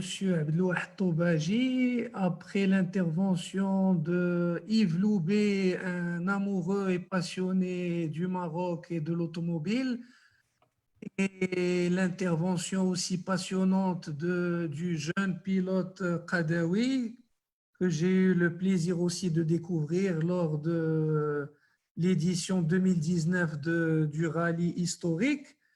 Après aussi l'intervention de notre grand passionné Ali Drissi, avec qui j'ai participé au rallye du Maroc classique, et j'y reviendrai plus en détail. Et après l'intervention aussi de quelqu'un que je considère comme mon grand frère ou un oncle, Lino Bako, qui me connaît depuis mon plus jeune âge, je pense depuis 1974 ou même avant. J'aimerais commencer mon intervention en parlant de 2 photos que je vais commenter. Alors, celle-ci, c'est avec Sterling Moss. et c'était il y a à peu près 15 ans. Et je ne pensais pas qu'un jour j'allais rencontrer l'un des plus grands et les plus vieux pilotes vivant à l'époque de l'histoire automobile ou de la course automobile. Et la première chose que je lui ai dit, je viens du Maroc parce que je savais qu'il avait gagné en 58 le premier et le dernier Grand Prix F1 au Maroc. Et il me dit, I have a great souvenir, donc je garde un bon souvenir, mais il me dit, it was so hot, il faisait très chaud, il y avait beaucoup de poussière et on glissait tout le temps, partout sur les virages, même en ligne droite et tout. Et je lui ai dit, est-ce que vous êtes retourné au Maroc depuis 58? Alors, la première réponse, sans réfléchir, spontanément, il me dit, pourquoi il y a encore des Grands Prix? Est-ce que j'en ai raté un? J'ai dit, malheureusement, il n'y a plus de Grands Prix, mais ça serait bien de revenir nous voir. Et je pensais qu'en commémorant les 60 ans du Grand Prix du Maroc en 2018, quand on a organisé le premier Classic Car Expo, je pensais que ça allait être possible de l'inviter. Malheureusement, il était très âgé. D'ailleurs, il est décédé il n'y a pas longtemps, à l'âge de 93 ans. Donc voilà, ça fait partie des belles rencontres. J'ai eu la chance de... Alors, il y a l'autre photo, c'est Abdelawi.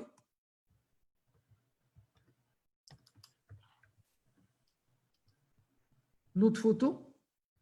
Voilà, ça c'est. Alors, cette photo, Lino, je vais lui donner la parole tout à l'heure. Ça, c'est une photo du Rallye du Maroc, 1975. Et pourquoi je voulais montrer cette photo? Parce que justement, comme Ali Drissi, j'accompagnais mon père. Mon père était journaliste sportif fin années 60 jusqu'aux années 80. Et donc, on allait au départ des rallyes du Maroc.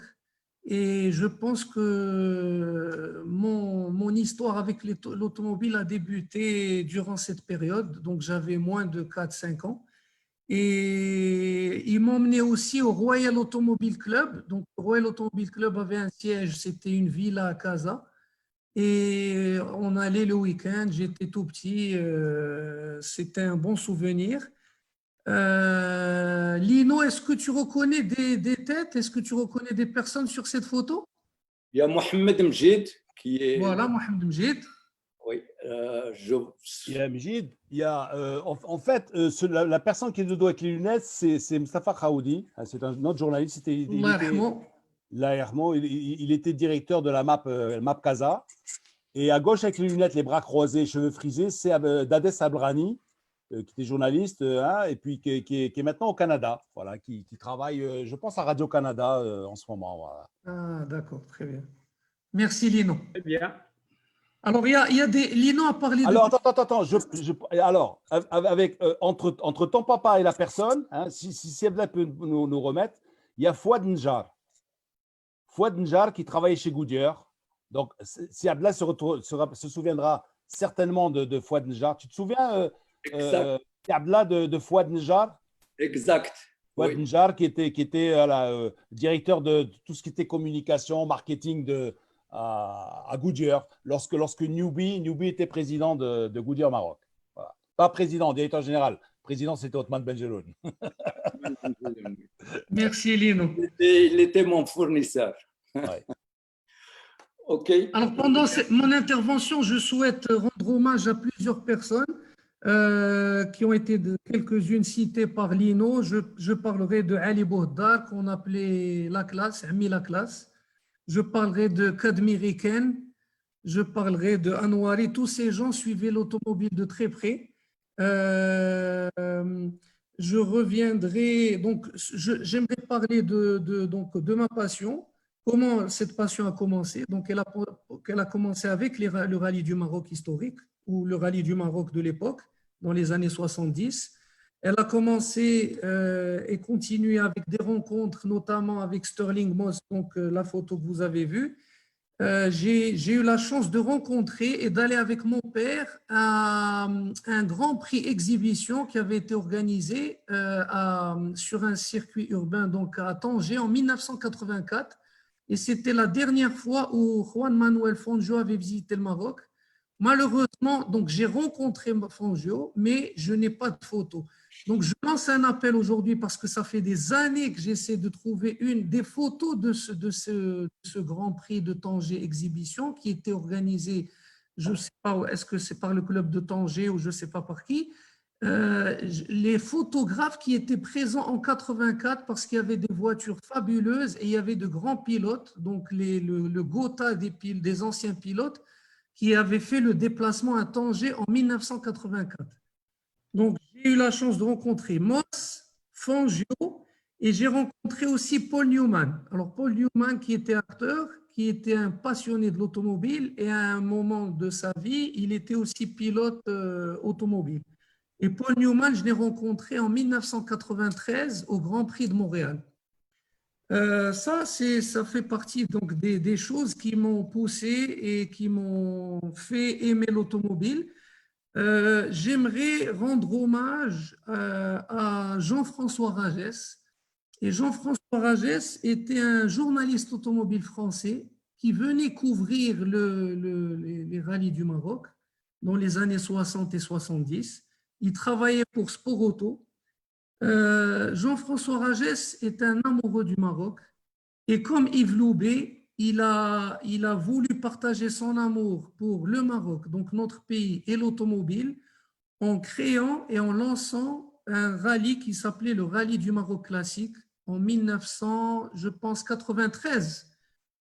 Et ce rallye, j'ai eu la chance, quand je suis rentré au Maroc, parce que j'ai vécu à l'étranger pendant longtemps, je rentre au Maroc en 2002. Et en 2003, je rencontre Jean-François Ragès et je lui ai dit, voilà, je suis un jeune fou de voitures, j'aime les voitures en général, j'ai été un peu dans les grands prix, les salons auto, j'ai fait du karting, j'ai fait un peu de Formule Ford. Et Jean-François Ragès, c'est grâce à Jean-François que, sincèrement, j'ai découvert, mon pays, parce qu'il faisait un repérage de routes, de villages incroyable, et j'ai commencé à aimer l'automobile d'époque. Et le rallye du Maroc classique, c'était quoi? Contrairement au rallye historique qui est plus une compétition, c'est du pur et dur. Le rallye du Maroc classique, c'était pas une balade, c'est aussi une épreuve de régularité. Mais c'est un rallye qui alliait passion, solidarité et tourisme. Et quand je parle de solidarité, c'était un partenariat avec l'Heure Joyeuse et chaque village, chaque ville où le rallye s'arrêtait, eh bien, il y avait une action de solidarité envers les enfants de cette ville ou de ce village. Ce rallye, donc je participe à 2 reprises, donc en 2003, en 2004, et Jean-François Ragès, je pars le voir et je lui dis, écoute, c'est un événement extraordinaire, on fait la connaissance de gens fabuleux, et il y avait 30 nationalités, et 30 nationalités et 70 équipages. Et ces gens, 50% de ces gens ou de ces participants sont tombés amoureux de notre pays grâce à ce rallye et grâce à la passion de Jean-François Ragès pour cet événement. Et François Ragès, donc après 2 ans de participation, je lui ai dit, écoute, ce rallye est très bien, j'adore les villages, le tourisme, la découverte, les voitures anciennes, mais il y a une chose qui me dérange, c'est qu'il n'y a pas beaucoup de Marocains comme équipage. Et il me dit, écoute, je te lance un défi, réunis des Marocains passionnés comme toi et qui s'intègrent dans cette ambiance et tout. Et je te donne donc la responsabilité, tu t'occupes des Marocains du rallye classique. Et à partir de 2004-2005, donc, on fait venir un équipage, 2 équipages, 3 équipages. Le seul équipage marocain qu'il y avait, c'était le commandant Kari, que je salue, Omar Kari, qui est notre doyen des collectionneurs au Maroc. Et il y avait le commandant Dafer Harraqi. C'est le seul équipage marocain qui faisait ce rallye classique. Et donc, à partir de 2005, je fais venir mon frère, je fais venir des amis, et c'est des gens qui ont commencé à dire on a besoin d'acheter, on aimerait bien acheter une voiture classique. pour faire ce rallye. On aimerait bien que quelqu'un fasse l'entretien de ces voitures. On aimerait bien avoir l'avis d'un connaisseur. Et en 2007, c'est un tournant dans ma vie, avec mon associé et mon ami d'enfance, Majid Alaoui, on crée RM Automobile Classique. C'est l'une des premières structures qui faisait tout dans l'automobile ancienne. Qu'est-ce que je peux rajouter sur le Maroc classique? J'ai rencontré, grâce à cet événement, j'ai rencontré des ex-pilotes de Formule 1, des ex-pilotes de rallye, des patrons d'écurie, donc Bob Néré, Claude Thirier, Eric Comas,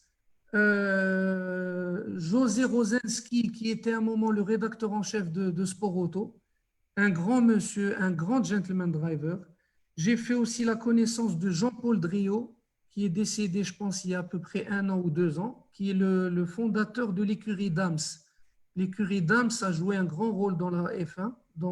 C'est lui qui détectait les jeunes pilotes français et internationaux qui allaient en Formule 1. L'écurie Dams était en Formule 2.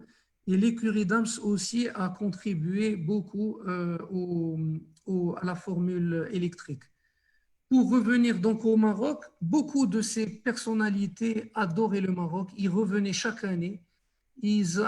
Tous avaient une histoire.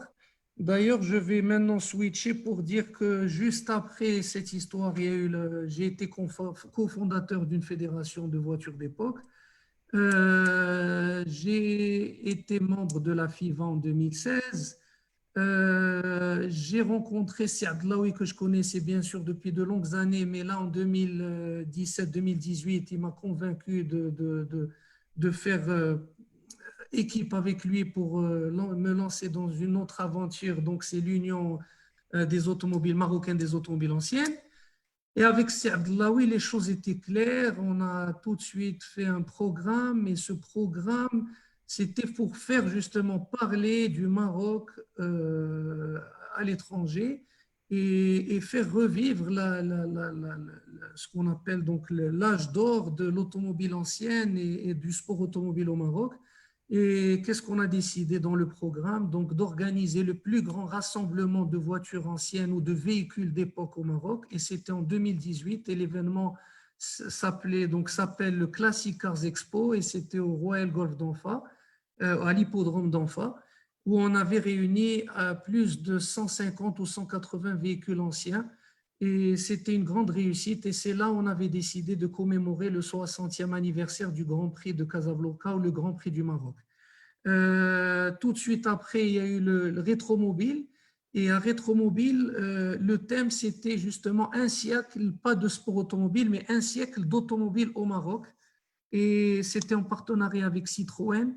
Et je peux vous dire, quand Ali Drissi laisse parler son cœur, parce qu'il a vécu tellement de choses, quand Yves Louvet parle d'émotion, je peux vous garantir que pendant toute la durée de Rétromobile 2019, on a eu des Français, des Allemands, des Américains, des Australiens, toutes ces nationalités, chacun qui venait au stand avait une histoire avec le Maroc. Alors, est-ce que c'était une histoire directement liée à ces personnes? Non, pas en majorité, c'était leurs parents, c'était un cousin, c'était un ami. Et ça, pour moi, c'est la meilleure publicité pour notre pays. Donc, grâce à cette passion automobile, grâce à ces événements, grâce à cette participation de l'UMA à Rétromobile, qui était une première, c'était la première fois que le Maroc allait à Rétromobile, et on entendait ces gens qui nous racontaient ces anecdotes et cette émotion. D'ailleurs, on a plein de témoignages en vidéo. La prochaine fois, on va faire passer une vidéo pour vous partager avec vous ces témoignages de ces personnes et de ces gens qui sont venus à notre stand. Je reviens sur le programme donc, de l'UMA pour véhiculer et partager cette passion et redorer le blason ou l'âge d'or de l'automobile au Maroc. Le rallye de solidarité organisé par Saad Laoui, c'est un rallye qui lui tient à cœur. Et donc, grâce à cet événement, c'est pour montrer aussi que l'automobile n'est pas juste réservée, ou les automobiles anciennes ou les voitures anciennes ne sont pas réservées à une élite, loin de là. D'ailleurs, on nous colle une étiquette, on nous dit, vous les collectionneurs, ou vous les gens qui aimez ce sport ou qui aimez ces voitures, il faut avoir beaucoup de moyens. Ce n'est pas vrai, détrompez-vous. L'exemple que je donne souvent, c'est un peu comme les gens qui aiment Tboreda, qui aiment la fantasia au Maroc. Il peut être propriétaire d'un cheval, il va tout débourser sur ce cheval, il va se priver de beaucoup de choses pour justement que son cheval soit au top niveau. Eh bien, il y a des gens qui ont des R4, qui ont des Citroën de chevaux, qui ont des Minis, Austin, qui ont des voitures qui ne sont pas très onéreuses, dont la valeur n'est pas très élevée, mais ces gens dont les moyens ne sont pas non plus élevés, mais ils vont rester des années à acheter pièce par pièce, étape par étape, pour restaurer leur véhicule. Donc, cette passion n'est pas réservée à une élite. Et deuxième chose que je veux dire, quand on fait ces événements, le Classic Cars Expo, le rallye de solidarité, même si vous n'avez pas une voiture, eh bien, vous pouvez être copilote, vous pouvez accompagner quelqu'un qui a une voiture. Quand on a fait la sortie pour commémorer le 60e anniversaire, on a eu beaucoup d'enfants et beaucoup de gens qui n'étaient pas possesseurs de voitures et qui ont fait partie de cette aventure. Donc, ça laisse des souvenirs, ça donne une excellente image de notre pays. CNN était venu au Maroc, il y a une émission qui s'appelle Supercharged, qui avait fait un documentaire sur la Formule E au Maroc, et je les avais rencontrés et ils voulaient qu'on parle un peu de l'histoire, et ils pensaient que l'automobile au Maroc c'était récent. Je leur ai dit non. D'ailleurs, je vais sortir quelques dates. J'aurais aimé que Abdelouahid Tobaji parle de, peut-être que c'est un oubli, mais c'est sûr quand je vais citer, il va les reconnaître. L'automobile au Maroc, le Maroc a été en 1907 par exemple, le 3e marché automobile au monde à vendre des Ford. 1907. Après les États-Unis, bien sûr, le pays constructeur, et la Grande-Bretagne. En 1923, alors ça c'est très important aussi, 165 marques de voitures étaient commercialisées au Maroc. En 1923, 165 marques. Je reviens un peu au sport automobile, ça c'était un peu général. La première femme pilote au Maroc, c'était en 1954, on n'a pas parlé de femmes, il faut parler des femmes, c'est important. En 1954, Bernadette de Chalençon était l'une des premières femmes à participer à une course automobile au Maroc. Sito Baji a parlé tout à l'heure de Qadmiri, mais il a oublié Skouri. Alors, Qadmiri et Skouri étaient les premiers pilotes marocains à participer dans les années 50 à des courses automobiles. Quand on va à l'étranger, quand on rencontre des étrangers qui viennent au Maroc et on parle de notre culture automobile, donc ils sont surpris, ils sont captivés par notre histoire automobile. Malheureusement, beaucoup de voitures ont quitté le Maroc dans les années 70.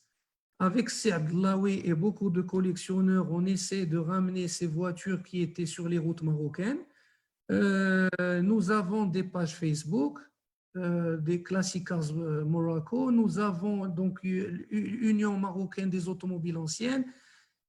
Ma contribution en tant que membre à la FIFA, donc du groupe donc de la commission communication et le groupe social media, c'est justement de faire partager et de contribuer à faire partager notre histoire automobile.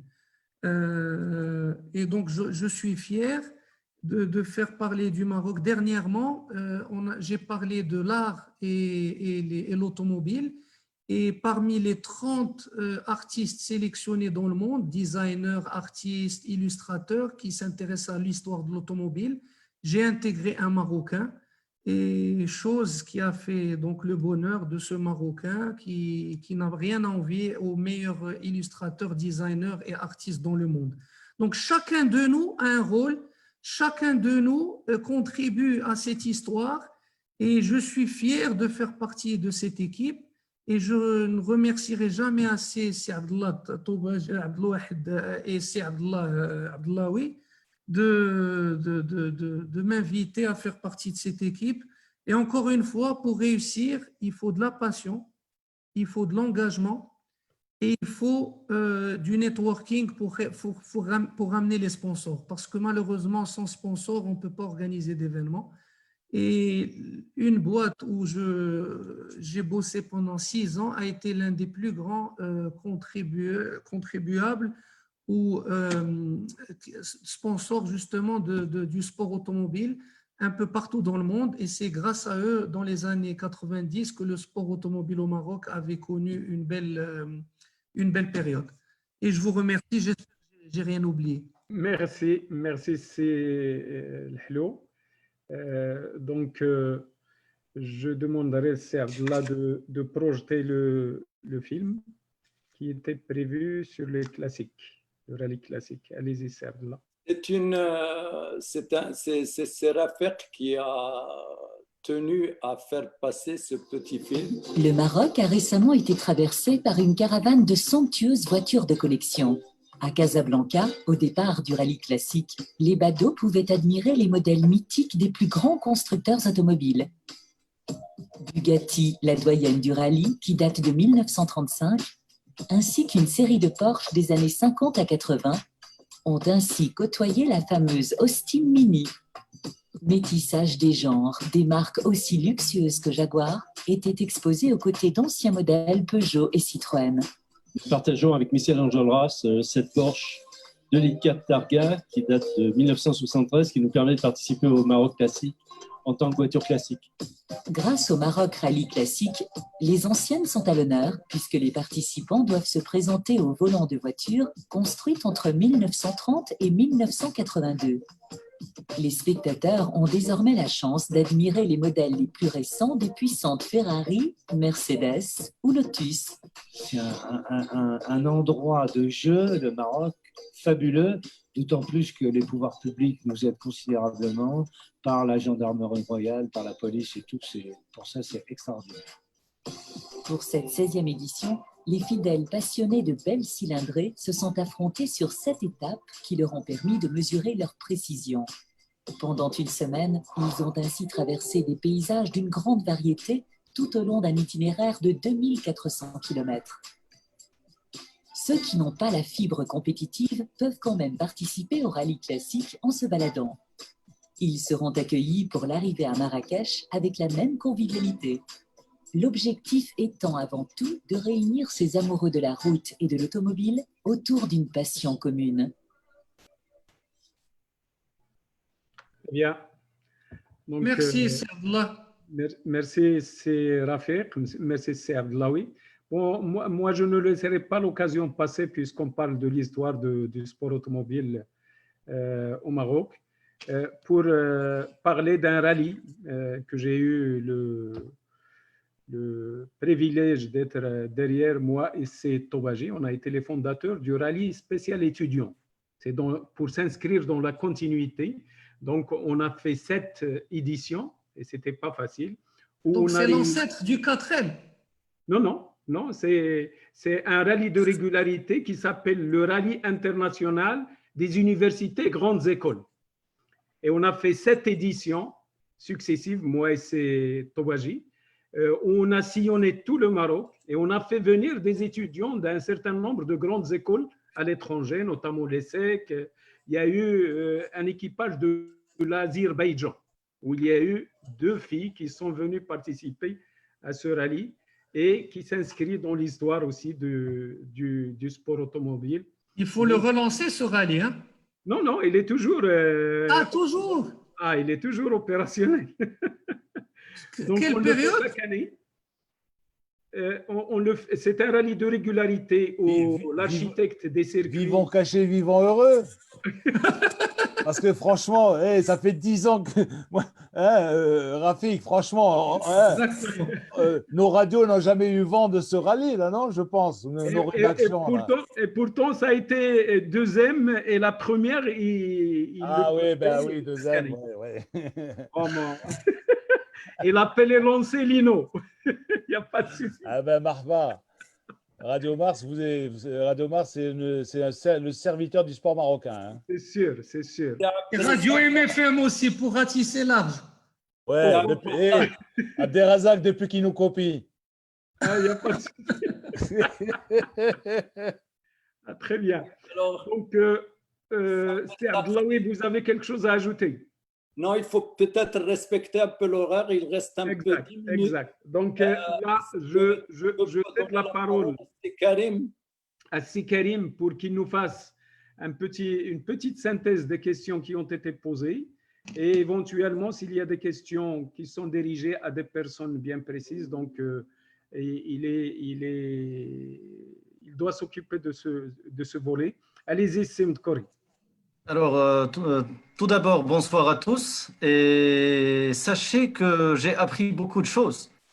Moi qui suis passionné du domaine et qui suis dedans depuis un peu plus de 15 ans maintenant, bon, je suis plus sur le sport automobile, mais c'est le sujet d'aujourd'hui, même s'il s'agit que de l'histoire du sport automobile, pas que de l'histoire du sport automobile.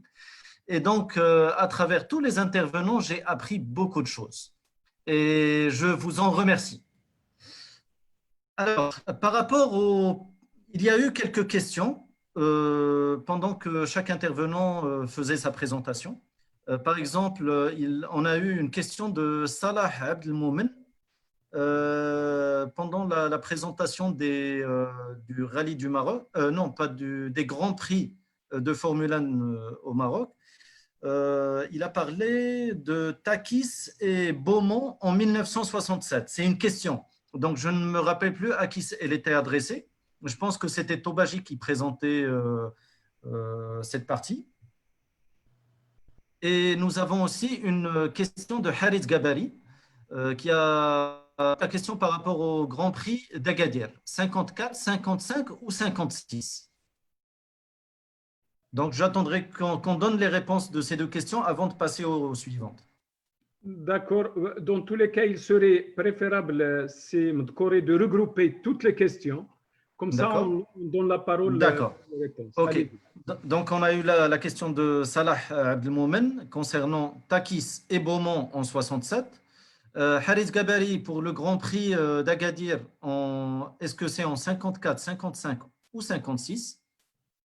Et nous avons eu une question d'un certain Ben Shkroun, je ne sais pas si c'est une femme ou un homme, qui a posé une question par rapport aux compagnies d'assurance au Maroc. Est-ce qu'elles couvrent les pilotes pendant les événements nationaux? Je sais que ce n'est pas le sujet d'aujourd'hui, mais comme il a précisé, avant, c'est quelque chose qui existait au Maroc, au Grand Prix qui se passait à l'époque, mais est-ce que ça existe encore aujourd'hui? Et une dernière personne qui a fait un témoignage. Donc, Patrick El-Hilali. Il a parlé du fameux film du rallye du Maroc. J'ai vu le film en 16 mm qui faisait à l'époque le tour des lycées. Donc, ce film en 16 mm faisait le tour des lycées pour être visionné pour les étudiants. C'est vrai, c'est vrai. C'est vrai. Formidable, ce film est d'une vingtaine de minutes. Pour des raisons de planning, de timing de cette conférence, je l'ai réduit à 6 minutes, mais on va le redistribuer dans son état d'origine et ça a été fait avec l'accord de nos amis de Citroën. Alors, pour l'état d'origine, c'est une voiture classique. pour témoignage à Karim, ce film faisait le tour des lycées français et on avait reçu un jour, on avait reçu ce film et on avait reçu Jackie X avec sa voiture qui était venu l'exposer au lycée Descartes. Je me souviens très bien. Bien, très bien. Donc, c'était quelle voiture à l'époque? Tu as fait le tour des interactions? Ça y est, trois questions et un témoignage. Juste pour répondre à Ali Drissi, 2 secondes. C'est Abdelrazak. Oui, vas-y, Raphaël. Ali, j'ai oublié de citer que j'ai rencontré Jackie X et j'ai acheté son livre, le numéro 000. C'était à Marrakech il y a 6 ans, lors d'un dîner gala organisé par SOS Village d'enfants. Et il était accompagné de Gad Elmaleh et la princesse Charlotte de Monaco. Et j'ai eu la chance d'acheter son livre. Et on a parlé pendant 10-15 minutes. C'est aussi un grand amoureux du Maroc. C'est Abdullah. Il y a une réaction d'un ami de la Guinée. Je tiens à qui félicite les conférenciers et alors c'est Monsieur Amadou Idiane Khan. Il est le président de la Fédération des véhicules d'époque de Guinée. Il n'est pas seul. Il ne s'est pas présenté, donc merci Monsieur Amadou. Abdullah, est-ce que vous avez quelque chose à ajouter avant de donner la parole aux intervenants pour répondre? Juste concernant les questions, il y a beaucoup de questions qui remontent sur les conversations en direct et qui portent sur divers points concernant le véhicule d'époque.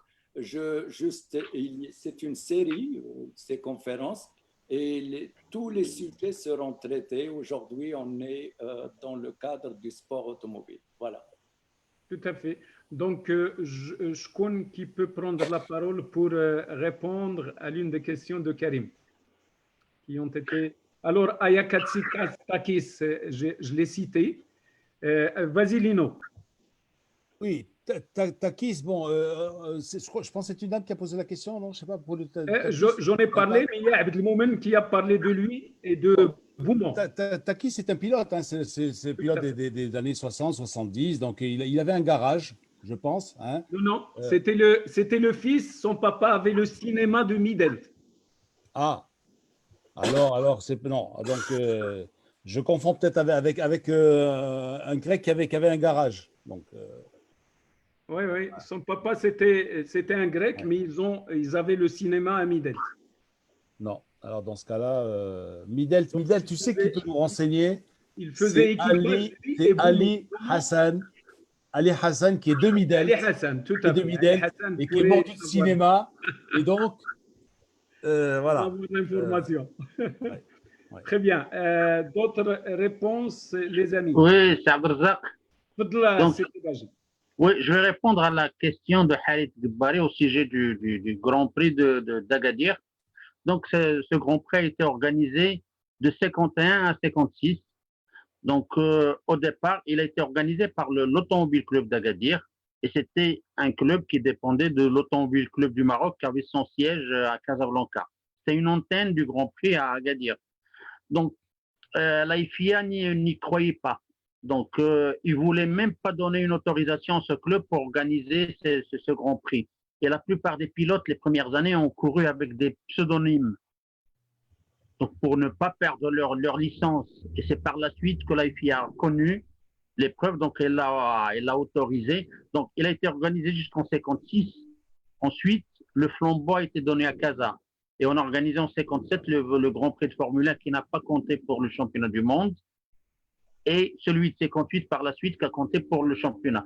Donc malheureusement, on a une personnalité d'Agadir qui connaît bien parce que son père faisait partie de l'organisation, c'est Michel Terrier.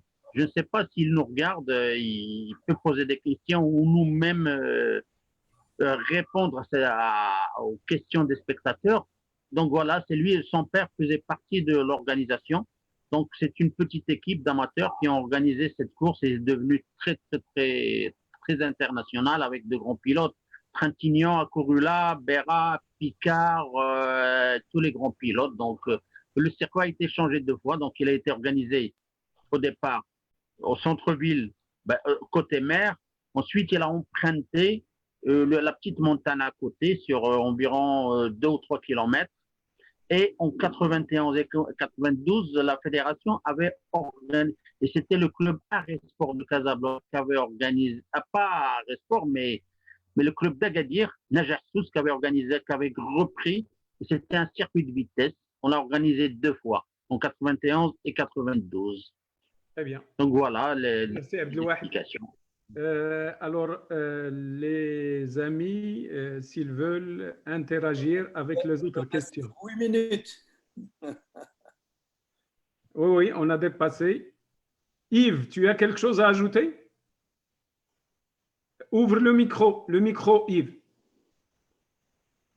Pour ta défense. Voilà, voilà. Ouais, parce que j'ai entendu que la question était de Harit Gabari, hein, qui est à Agadir. Et Harit, c'est quelqu'un qui m'aide beaucoup parce que derrière le Maroc historique, il n'y a pas que Yves Loubet, hein, il y a une superbe équipe, dont Harit Gabari, et qui est un grand personnage, un grand pilote de moto. J'espère qu'il va passer un petit peu en voiture parce que, en tout cas, sur les rallye raids, c'est quelqu'un qui connaît le terrain là-bas comme vous ne pouvez pas vous imaginer. C'est une personne adorable. Et j'ai la chance d'avoir dans mon équipe des gens incroyables, dévoués. À Agadir, je voudrais aussi saluer Khalid Kabash, qui est un de nos pilotes régulièrement, qui vient toujours sur le Maroc historique. Et sur le club du Grand Maghreb, qui a su me tendre la main il y a 11 ans quand je suis arrivé. La première personne que j'ai rencontrée, c'était Abdel Toubaji. Et j'ai été parler de mon... Le son, Yves. On ne t'entend plus, Yves. Yves, activez le micro. Vas-y, vas-y. J'active. Là, c'est bon? C'est bon? Oui, oui. Voilà. Et je voulais simplement remercier les gens qui m'ont tendu la main quand je suis arrivé avec mon projet il y a 11 ans de ça. C'était les gens du Grand Maghreb, avec des gens comme M. Adil Felouz, qui a été incroyable à l'époque. Évidemment, Doumé Marciano, qui est dans mon équipe, qui est un des grands personnages, en tout cas un des piliers du rallye. Aujourd'hui, il y a Shakib Rahmoun, qui est le président.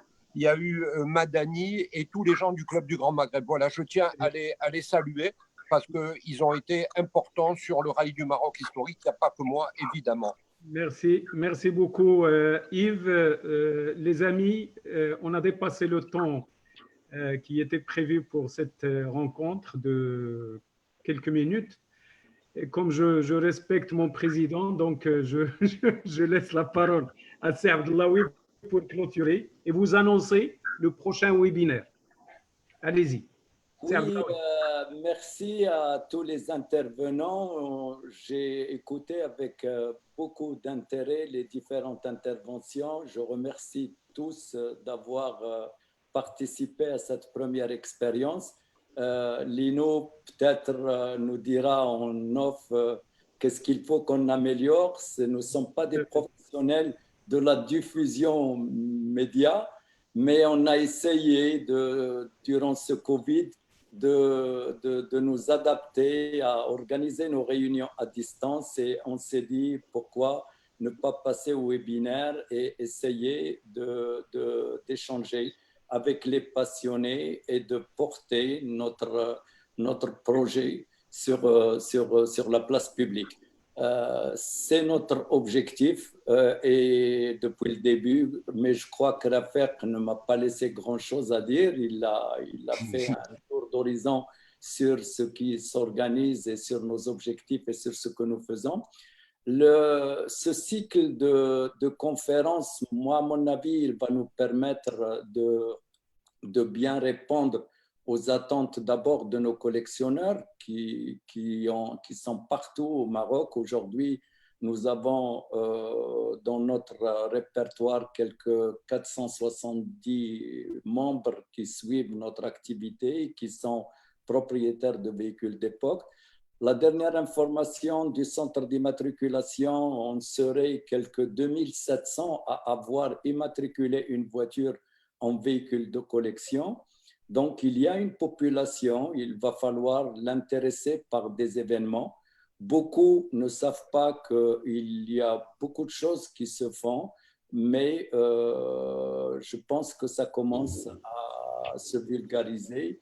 Et notre objectif, c'est de faire de ce musée ambulant, qui sont les véhicules de collection, un outil de développement culturel de développement technique aussi, avec notre création de l'Institut de formation Automotive Academy. Un outil aussi pour le développement du tourisme. Vous avez vu ces images qui font le tour du monde, que ce soit les images de Yves Loubet qui sont magnifiques sur son rallye. Et il y a la 11e édition cette année. Que ce soit d'autres images, il s'organise au Maroc 700 événements.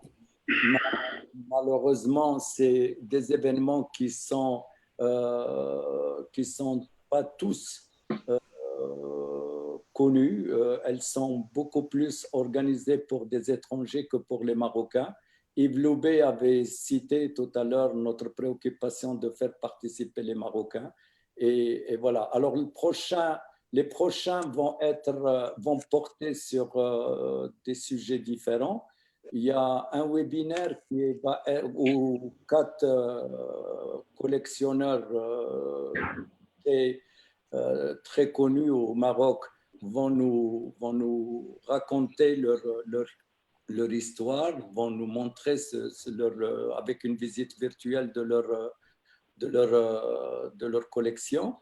Il y a un webinaire qui est réservé entièrement à tout ce qui est juridique, administratif et technique concernant les véhicules automobiles. Ça parle de l'importation, des dédouanements, de l'assurance, de la restauration, de la formation, etc. Il y a un qui est réservé, juste si Rafek avait donné déjà les grandes orientations de nos actions, et donc qui va être consacré aux véhicules de collection, outils de développement économique, social et culturel. Et puis, il y a un qui va être réservé à l'Afrique. Je rappelle que nous avons 13 pays qui aujourd'hui ont constitué avec nous un groupe de réflexion, et nous allons faire ensemble un webinaire avec ces 13 pays pour parler de ce qui doit nous unir encore plus, et c'est inscrit dans le cadre de cette vision du Maroc, de Sa Majesté, d'aller vers l'Afrique et de faire de la coopération Sud-Sud une priorité. Voilà, je vous remercie tous d'avoir contribué à cette première conférence. On a appris au niveau manipulation, au niveau technique, etc., pas mal de choses, et je pense que les prochaines seraient encore mieux organisées et et porteront mieux l'information et au niveau du public. Voilà. Merci Serdla. Lino a quelque chose à ajouter. Oui. Vas-y, Lino. 10 secondes. J'ai fait un petit peu comme le jeu Vous voulez devenir millionnaire. Là, j'ai appelé un copain. Ce copain, c'est Jean-Pierre Cantarel. Et il se trouve qu'il y avait Jérôme Ponel chez lui. J'ai dit, moi, Takis, ça te dit quelque chose? Il dit, ouais, mais P, point de suspension, mais ça remonte. Il dit, bien sûr. Il me dit, oui, son père avait un ciné, mais lui, il habitait à Casa, Takis. Et il m'a dit, c'est peut-être le gars qui avait fait le garage Saint-Michel. Alors, je ne sais pas. Vous vous souvenez du garage Saint-Michel? Non. La publicité, ils vont où? Au garage Saint-Michel. Non, c'était pas Takis. Je sais qu'il y avait un autre grec, mais je ne connais pas le nom. Alors, les 2 champions sport automobile de Midel, c'était Boumont, Ouvra. Il y avait un enseignant copilote avec Takis qui s'appelait Ouvra, et il y avait Takis qui avait une Gordini. Gordini. Voilà. Gordini. Une Gordini, exact. Donc, et il y avait un circuit, vous devriez le connaître, c'était le cirque de Jafar. Le cirque de Jafar. Ils partaient à 50 et ils arrivaient à 3. Ils cassaient tous leurs voitures au niveau du cirque. Donc, j'espère qu'un jour, il y aurait quelques-uns qui vont porter ce circuit, encore une fois. Donc, les amis… Un remerciement à Abdelrazak, à toutes les personnes qui nous ont suivis, qui nous ont supportés. On remercie les amis qui ont pu suivre ce premier webinaire. Comme c'est Abdellaoui l'a signalé, donc si vous avez des remarques, n'hésitez pas. Donc, ce n'est que le premier. Donc, on essaiera de faire mieux pour les suivants. Et encore une fois, merci et à bientôt. Merci, à bientôt. À bientôt, ciao. Shukran, shukran, Wow. shukran.